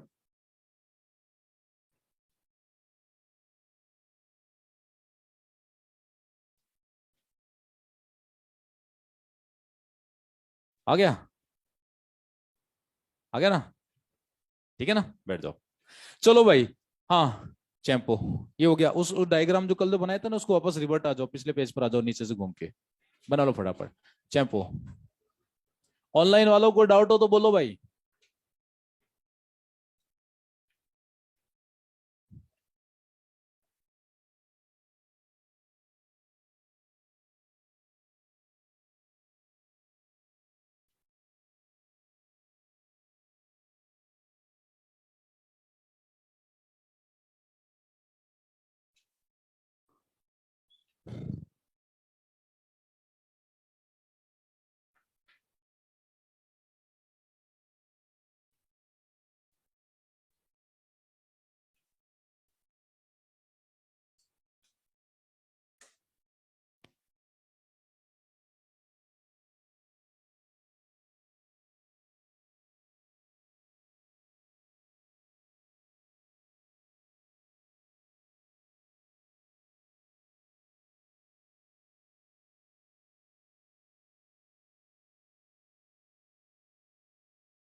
एस का सिलेबस मैंने कल बता दिया था ना।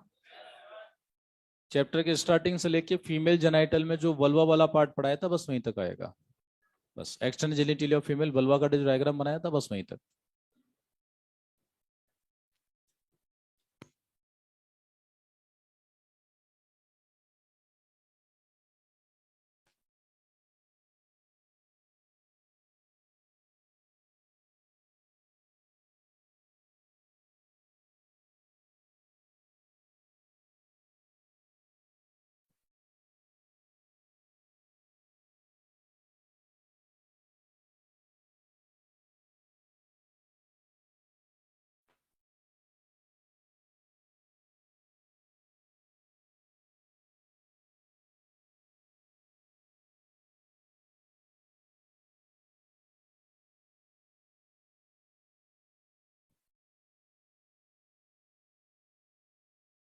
चलो, इससे ज्यादा टाइम नहीं दे सकते है ना।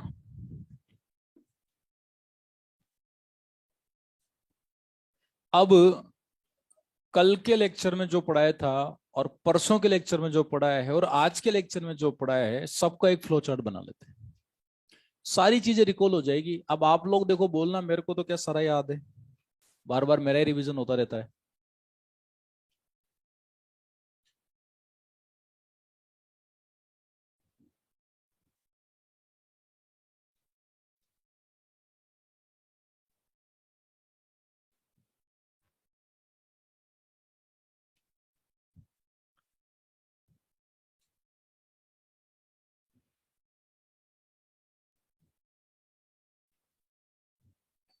इधर देखो, इसमें वो बातचीत नहीं रही, बातचीत नहीं।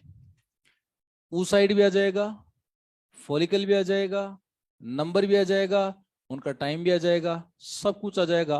पूरा लास्ट के 3 लेक्चर इंक्लूडिंग आज पूरा रिवाइज हो जाएगा। सब लोग इधर देखो।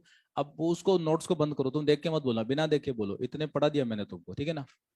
शुरुआत करते हैं हम लोग स्टार्टिंग से कि पूरा का पूरा जो फ्लो चार्ट एक बना लेते हैं। इधर देखो, इसमें फर्टिलाइजेशन हाँ और ना वो वाला पार्ट भी लिख लेंगे हम लोग कि है होगा तो क्या होगा, नहीं होगा तो क्या होगा। चलिए स्टार्ट करते हैं हम लोग कि फॉलिकल कब से बनने लगी और कब से लेके कब तक प्रेगनेंसी हो या ना हो, पूरा पार्ट पढ़ लेते हैं। स्टार्ट करते हैं हम लोग प्री प्राइमोर्डियल फॉलिकल से। पर एक्चुअली ना प्री प्राइमोर्डियल और प्राइमोर्डियल में कोई खास अंतर होता नहीं है, सिर्फ थोड़ी सी साइज का अंतर होता है ना। तो कोई सेल की लेयर चेंज है, कुछ चेंज है, बस थोड़ी सी सेल बड़ी होती है, तो बड़ा चेंज नहीं है। हम लोग शुरू करते हैं प्राइमोर्डियल से। कहां से शुरू करते हैं? अब आप लोग बोलते जाना। प्राइमोर्डियल जो फॉलिकल है, सबसे पहली बात तो प्राइमोर्डियल फॉलिकल कब से लेके कब तक होगी? इंट्रा यूटराइन लाइफ से लेके प्यूबर्टी, इंट्रा यूटराइन लाइफ से लेके, और नंबर होगा इनका 7 मिलियन से प्यूबर्टी पे 4 ले। Very good. चलिए, जो ऊसाइट है वो कौन सी स्टेज में रहेगी? प्राइमरी ऊसाइट की प्रोफेज स्टेज। अरे रहेगी ना भाई, क्योंकि मैं बताऊं, इस प्राइमरी ऊसाइट की प्रोफेज स्टेज को डेवलप होने में मेस्ट्रोसाइकिल का 12वां 13वां दिन और इसको ग्रेफेन फॉलिकल चाहिए। एनसीईआरटी में वही लिखा हुआ। अरे बोलो। और जब तक वो नहीं आएगी, इसको तो भूल जाओ उस साइड को कि उसमें कोई चेंज आएगा, क्योंकि तब तक जितना भी फैसेज मिलेगा चाहे कभी भी मिले, वो सारी फोलिकुलर सेल ही एब्जॉर्ब कर लेती है। बोलो। तो अब प्राइमोडियल फोलिकल है, उसके बाद अब प्राइमोडियल फोलिकल बात करें, प्यूबर्टी तक तो आ गई, और ड्यूरिंग प्यूबर्टी ये कन्वर्ट होगी किसके अंदर?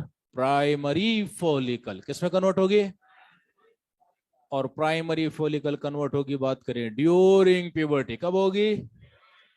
और ड्यूरिंग प्यूबर्टी कन्वर्ट होगी, बात करें तो चलिए नंबर बताइए कितना? एनसीईआरटी के अकॉर्डिंग 60,000 to 80,000 पर ओवेरी, या 1.2 to 1.6 लाख बोथ ओवरीज। अरे बोलो, बोथ ओवरीज बात करें जो है ये डेटा, जल्दी बोलिए ऊसाइट कौन सी स्टेज में होगी?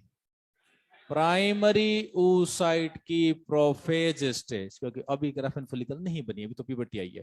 अब मेस्ट्रोसाइकिल स्टार्ट हो गया, जो भी चेंज आएगा मेस्ट्रोसाइकिल है, और मैं आपको लिटिल मेस्ट्रोसाइकिल पढ़ा रहा हूं। बोलो कौन सा वाला? वही सभी सर, हमें खुद को नहीं पता कौन सा पढ़ा रहे हैं। चलिए, तो मेस्ट्रोसाइकिल स्टार्ट हुआ और अब बनेगी सबसे पहले सेकेंडरी फॉलिकल। क्या बनेगी उसमें? और ये बनेगी 1 to 2 इन एवरी मेस्ट्रोसाइकिल। अरे बोलो। और इसके अंदर oocyte कौन सी स्टेज में रहेगी? अभी भी प्राइमरी oocyte की प्रोफेज स्टेज, क्योंकि ये तो पिछले महीने की ब्लीडिंग के 30 से 34 दिन ही बनने लग जाती है। अरे बोलो।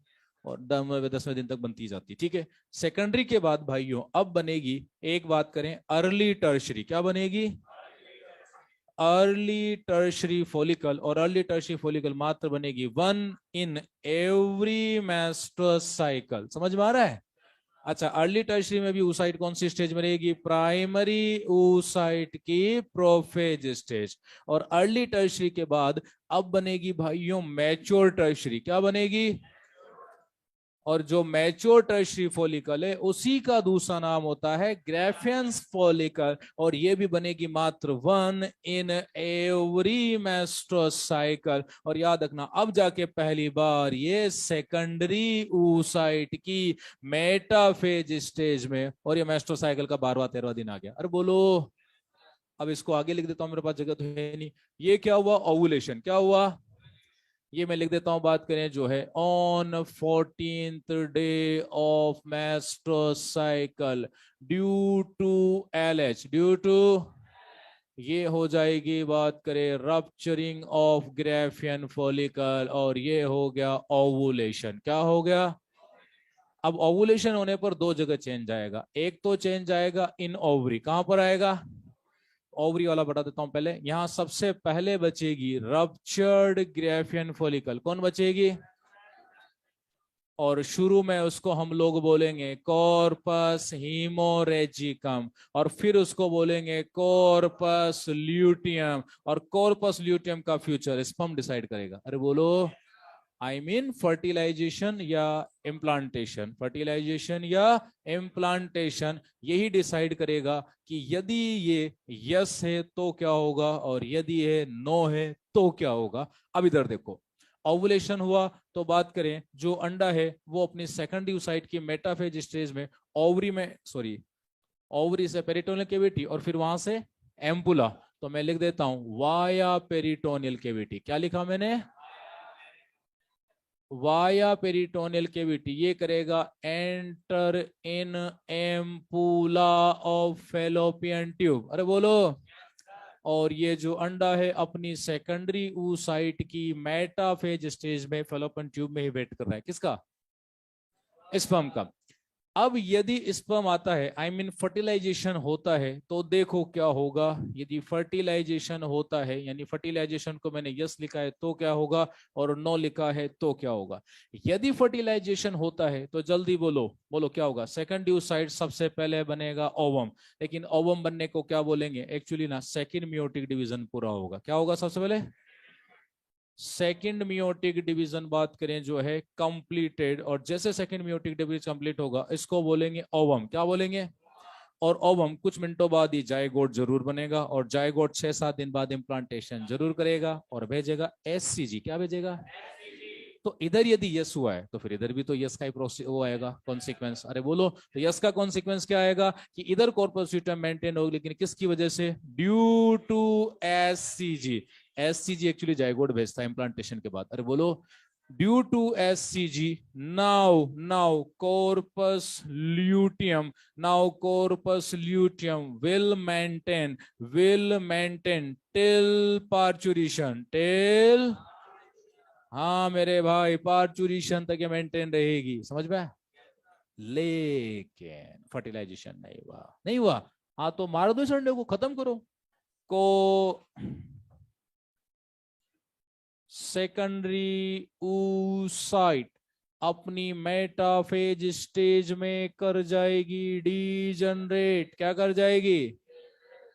अरे जब अंडा मर गया, इम्प्लांटेशन नहीं हुआ, तो SCG नहीं आएगा, और 24 तारीख के बाद LH गायब हो जाएगा, 23 के बाद ही गायब हो जाएगा। तो फिर कॉर्पस ल्यूटियम को भी लूटने से कोई नहीं बचा सकता। अरे बोलो, तो कॉर्पस ल्यूटियम अब लूटेगी, यानी ये करेगी डीजनरेट। क्या करेगी? और कन्वर्ट हो जाएगी कॉर्पस एल्बिकेंस, और कॉर्पस एल्बिकेंस डीजनरेटेड स्टेज ही कहलाती है। अरे बोलो, अभी भी किसी को डाउट हो भाइयों तो पूछ लो। है कोई बंदा अभी भी ऐसा कि सर मेरे को कत्ते ही समझ में नहीं आया? है कोई ऐसा बालक? फोटोसिंथेसिस आ गया समझ में? बहुत बढ़िया, इसको आ गया, सबको आ गया होगा। बढ़ाऊं? मजाक कर रहा हूं?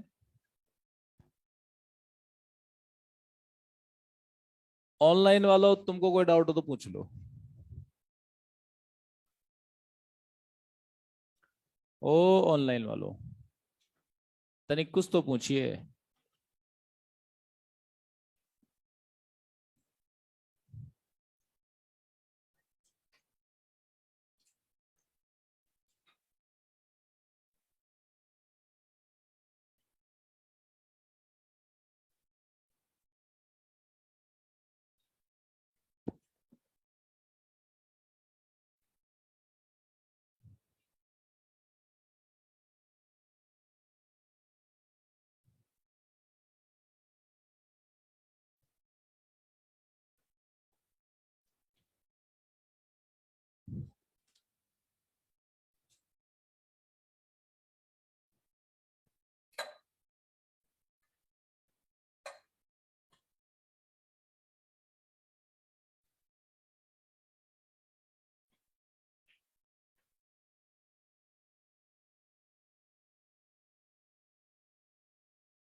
चलिए बना लिया। अब इधर देखो, एक बात बताओ। देखो, एम्ब्रियोनिक डेवलपमेंट में किधर गया, जो फॉलिकल 7 मिलियन थी, चलो यहीं से मान लो 70 लाख, पूरी जिंदगी कितने काम आए? देखो एक बात बताओ, इधर देखो। जैसे कोई फीमेल है, 10 साल उसकी प्यूबर्टी है, 50 में मेनोपॉज आ गया, तो 40 साल तक उसकी रिप्रोडक्टिव एज रही है। अरे बोलो। और एक महीने का एक मेस्ट्रुअल साइकिल यानी एक ग्राफेन फॉलिकल, तो 40 × 12 480x, लगभग 480 ही फॉलिकल काम आ पाई, वो फाइनली मेच्योर हो पाई, और ग्राफेन फॉलिकल जो फाइनल ग्राफेन मेच्योर ग्राफ होती है, मेच्योर फॉलिकल, उसमें कन्वर्ट हो पाई। तो 70 लाख में से सिर्फ 480 मेच्योर हो पाई, बाकी की किधर गई? मर गई। एग्जामिनर क्वेश्चन पूछेगा क्यों मर गई? Unavailability of FSH. हर किसी को नहीं मिलता यहाँ एफएसएच जिंदगी में, खुश नसीब है वो जिनको है मिला एफएसएच ओवरी में। अरे बोलो। अब एक बात बताओ, ज्यादातर तो एम्ब्रियोनिक डेवलपमेंट में मर गई, क्योंकि देखो इंट्रायूट्राइन लाइफ से प्यूबर्टी है, लेकिन बीच में एट बर्थ भी तो था, तो 7 मिलियन से 2 मिलियन रह गई थी, 5 मिलियन तो उधर ही मर गई। फिर प्यूबर्टी एज तक मर गई, और उसके बाद भी हर दिन मरेगी, क्योंकि एफएसएस सबको नहीं मिल सकता। अरे बोलो। तो क्या होता है, ज्यादातर फॉलिकल अनडेवलप्ड फॉर्म में मरती है भाइयों, और इसी प्रोसीजर को बोलते हैं फॉलिकुलर अट्रेसिया। क्या बोलते हैं?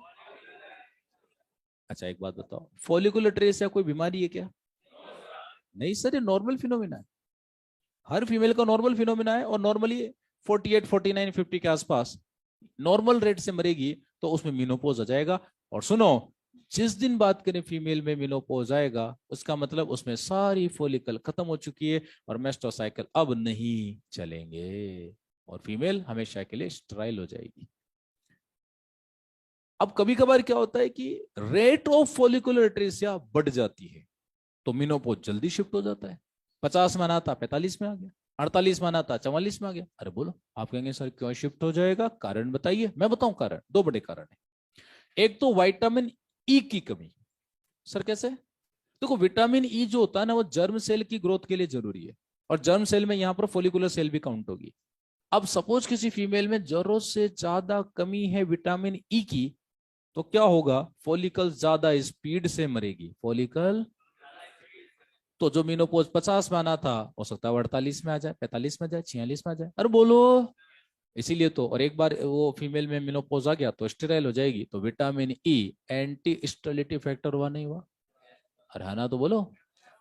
और दूसरा कारण है कि यदि कोई फीमेल जरूरत से ज्यादा बात करे, ओरल कॉन्ट्रासेप्टिव्स यूज करती है, या इंजेक्शन ही क्यों नहीं यूज करे, वो जरूरत से ज्यादा हार्मोनल बात करें जो है कॉन्ट्रासेप्शन यूज करती है, तो उस फीमेल को भी बात करें मीनोपोज जल्दी आएगा।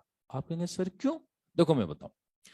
जैसे कोई फीमेल है, उसने चाहे कोई इमरजेंसी पिल ली हो, उसमें हाई कंसंट्रेशन का प्रोजेस्टेरोन होता है, या डेली पिल ली हो जिसमें क्या होता है, बात करें प्रोजेस्टेरोन प्लस एस्ट्रोजन, जिसको मालाडीमालाइन एनएसआईटी बोलती है। अरे बोलो। या कोई इंजेक्शन लगवाया या इम्प्लांट करवाया, ठीक है, होते सब में हार्मोन ही है। जैसे कोई महिला है, उसने 1 साल तक मालाडी खाई, तो उसमें वो प्रोजेस्टेरोन एस्ट्रोजन का वेरी हाई लेवल जीएनआरएच एलएचएफएसएच तीनों को रिलीज ही उन्होंने देता, और फीमेल ओवुलेशन से बच जाती, यानी प्रेग्नेंट होने से बच जाती, क्योंकि उसमें ओवुलेशन ही नहीं होता। अरे बोलो। क्योंकि एलएचएफएसएच पिछले 1 साल से रिलीज ही नहीं हुआ, क्योंकि फीमेल हर दिन मालाडी खा लेती है। अरे बोलो। तो एक बात बताओ भाइयों, जब हर महिला में नॉर्मल मेस्ट्रुअल साइकिल चलता है, एफएसएच भी आता है, तो भी फॉलिकल मरती है, और कोई महिला यदि 1 या 2 साल तक मालाडी रेगुलर खा लेगी, तो 2 साल से बॉडी में एफएसएच ढूंढने से भी नहीं मिलेगा, तो फॉलिकल्स के मरने की रेट बढ़ेगी नहीं बढ़ेगी? नहीं समझ में आया? आया? तो जो फीमेल जितने ज्यादा हार्मोनल कॉन्ट्रासेप्टिव्स यूज करती है, मतलब जो ओरली या इंजेक्टेबल, उसके अंदर मीनोपोज जल्दी शिफ्ट होगा। क्यों? क्योंकि आप खुद ही एफएसएच के लेवल को जरूरत से ज्यादा डाउन करके, ठीक है, खुद को प्रेग्नेंट होने से आप बचा लोगे, लेकिन उसका लॉन्ग टर्म साइड इफेक्ट ये होगा कि मीनोपोज जल्दी शिफ्ट हो जाएगा। अरे बोलो। नहीं समझ में आया? नहीं नहीं, नहीं आया, नहीं आया। आ गया? फिर इसको अपन आगे भी दोबारा पढ़ेंगे जब अपन ये पिल्स वगैरह पढ़ेंगे। ठीक है। अब अभी थोड़ी देर पहले मैंने बताया था कि जब ग्राफेन फॉलिकल हर महीने रप्चर होती है, जब ग्रेफेन फॉलिकल हर महीने रप्चर होती है, तो होता क्या है कि कुछ कुछ टिका सेल्स ओवरी में अपना एग्जिस्टेंस शो करने लग जाती है, और ये बनाती है हर महीने एंड्रोजन। क्या बनाती है? एंड्रोजन मतलब टेस्टोस्टेरोन बनाती है। तो आप कहेंगे सर ये फीमेल के लिए क्यों है? ताकि फीमेल भी थोड़ी सी एग्रेसिव रहे। तो सर फीमेल में फिर दाढ़ी मूछें क्यों नहीं आती? इसलिए नहीं आती क्योंकि एस्ट्रोजन इतना सा है, सॉरी टेस्टोस्टेरोन इतना सा है और एस्ट्रोजन इतना सारा है, वो दादागिरी चलेगी। जैसे वाइस वर्सा मेल में दादागिरी चलती है टेस्टोस्टेरोन की, अरे बोलो, फीमेल में दादागिरी एस्ट्रोजन की चलेगी। लेकिन ये बायोलॉजी है, और कभी कभार नॉर्मली देखो यंग फीमेल्स में तो नहीं आ पाती, क्योंकि इतना टेस्टोस्टेरोन भी नहीं बनेगा। लेकिन कई बार मीनोपॉजिक फीमेल्स में, जैसे कोई फीमेल है उसमें मीनोपोज आ गया, उसमें मीनोपोज आ गया, तो कौन से हार्मोन का लेवल खत्म? Oestrogen progesterone. एस्ट्रोजन प्रोजेस्टेरोन खत्म। लेकिन सपोज अभी भी उसकी ओवरी में इंटरस्टिशियल सेल्स अपना एक्सिस्टेंस शो कर रही है, तो वो बनाएगी टेस्टोस्टेरोन। क्या बनाएगी? तो अब इस टेस्टोस्टेरोन को रोकने वाला कोई भी नहीं है, क्योंकि एस्ट्रोजन प्रोजेस्टेरोन तो गायब हो गया। तो मीनोपोजिक कुछ कुछ महिलाओं में टेस्टोस्टेरोन का लेवल यदि जरूरत से ज्यादा हो गया, तो मीनोपोजिक महिलाओं में कभी कभार दाढ़ी मूछें आ जाती है। आपने ओल्डर एज की कई महिलाओं में दाढ़ी मूछें देखी होगी, ओल्डर एज में देखी होगी, क्योंकि मीनोपोज के बाद ही ऐसा पॉसिबल है। नॉर्मली मीनोपोज तक पॉसिबल नहीं है, क्योंकि एस्ट्रोजन काफी ज्यादा होता है। अरे बोलो।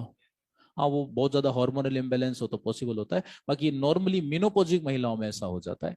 अच्छा, कई बार कुछ महिलाओं में जरूरत से ज्यादा टेस्टोस्टेरोन बन जाता है, तो फिर उसमें मेल लाइक करेक्टर डेवलप होने लग जाते हैं। मेल लाइक करेक्टर क्या?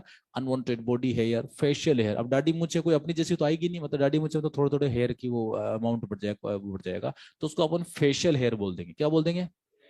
आवाज थोड़ी मर्दानी भारी आवाज होगी, लो पिच वॉइस होगी बात करें, और फीमेल थोड़ी एग्रेसिव होगी, खुंखार होगी बात करें। अरे बोले, बात बात पे अपने बच्चों की पिटाई कर देती है बात करे। बच्चे ने कहा मम्मी मेरे को बात करे, आप सिलेक्शन के बाद आपने बोला था आईफोन दिलाओ। मम्मी बोले बेटा खाना खा ले, अभी मेरा मूड खराब है। नहीं मम्मी, आपने बोला था मेरे को आईफोन दिलाओ, बेटा खाना खा ले, चुपचाप बात कर। मम्मी मेरे को आईफोन चाहिए। मम्मी ने बात करे, कपड़े धोने का निकाला, छोरे को धो डाला।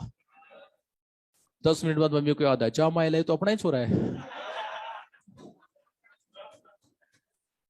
फिर बाद में उसको मनाया, बेटा मान जाओ, अब छोरा नहीं मानो। नहीं, अब मैं नहीं मानूंगा बात करे, अब तो मैं आईफोन भी नहीं लूंगा, मेरा ये एमआई का फोन भी पटक लो, अब तो बात करे, मैं नहीं ले रहा बात करे।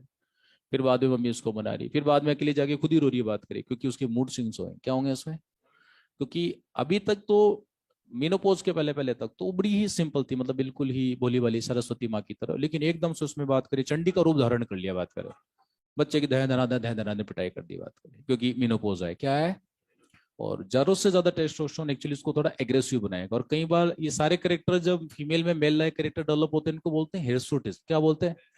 लेकिन भाइयों इसका पूरा इलाज है, फीमेल को अपन एंटी एंड्रोजेनिक ड्रग्स देंगे ताकि एंड्रोजन के कैरेक्टर रिवर्ट हो, और वापस एस्ट्रोजन खिलाएंगे ताकि जो जो चेंज हुए वो रिवर्ट हो सके। अरे बोलो।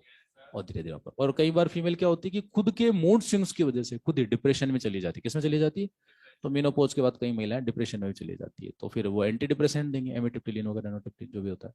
और नींद वगैरह ना आना तो फिर वो डायजेपाम क्लोंजेपाम एल्प्राजोल क्लोडाइजेपॉक्साइड बारबिटूरेट्स देते हैं। अरे बोलो, समझ में आ गया, नहीं आया। दवाई है भी नहीं तुम्हारे सिलेबस में, बारहवीं तुम्हारे सिलेबस में नाम तो नहीं है, डायजेपाम नाम कहाँ था बताओ, आता कहीं, एल्प्राजोलाम आता कभी, सिडेटिव हिप्नोटिक्स आता है सिर्फ, है ना। और बारबिटूरेट्स, हाँ हाँ, अरे बारबिटूरेट और बेंजोडाइजेपिन तो सेडेटिव, एम्फेटामिन तो एंटी वो होता है, वो तो सीएनएस स्टिमुलेंट होता है, वो तो एंटी स्लीपिंग पिल होती है बावड़ो। उसको तो कई लोग जो कंपटीशन की तैयारियां करते हैं ना, ये लोग खाते हैं।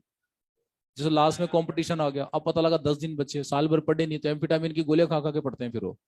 उस एम्फेटामिन क्या होता है, पूरे दिन पढ़े, एक एम्फेटामिन की गोली का है, उसको लगता है कि यार अभी तो मैं सो के उठाऊं, मैं अभी 8 घंटे और पढ़ लूंगा। तो एम्फेटामिन एंटी स्लीपिंग पिल होती है, वो तरोताजा बना के रखती है। तो सोचो कोकेन कितना खतरनाक तरोताजा बना के रखती होगी, तो इसीलिए तो लोग कोकेन को यूज करते हैं। कहाँ मिलेगी, एक मिला के दूंगा अभी खींच के, कहाँ मिलेगी। चलो बहुत सारा पढ़ा दिया आज, ये हो गया, बाकी का पे सी यू इन नेक्स्ट क्लास, ठीक है, चलिए।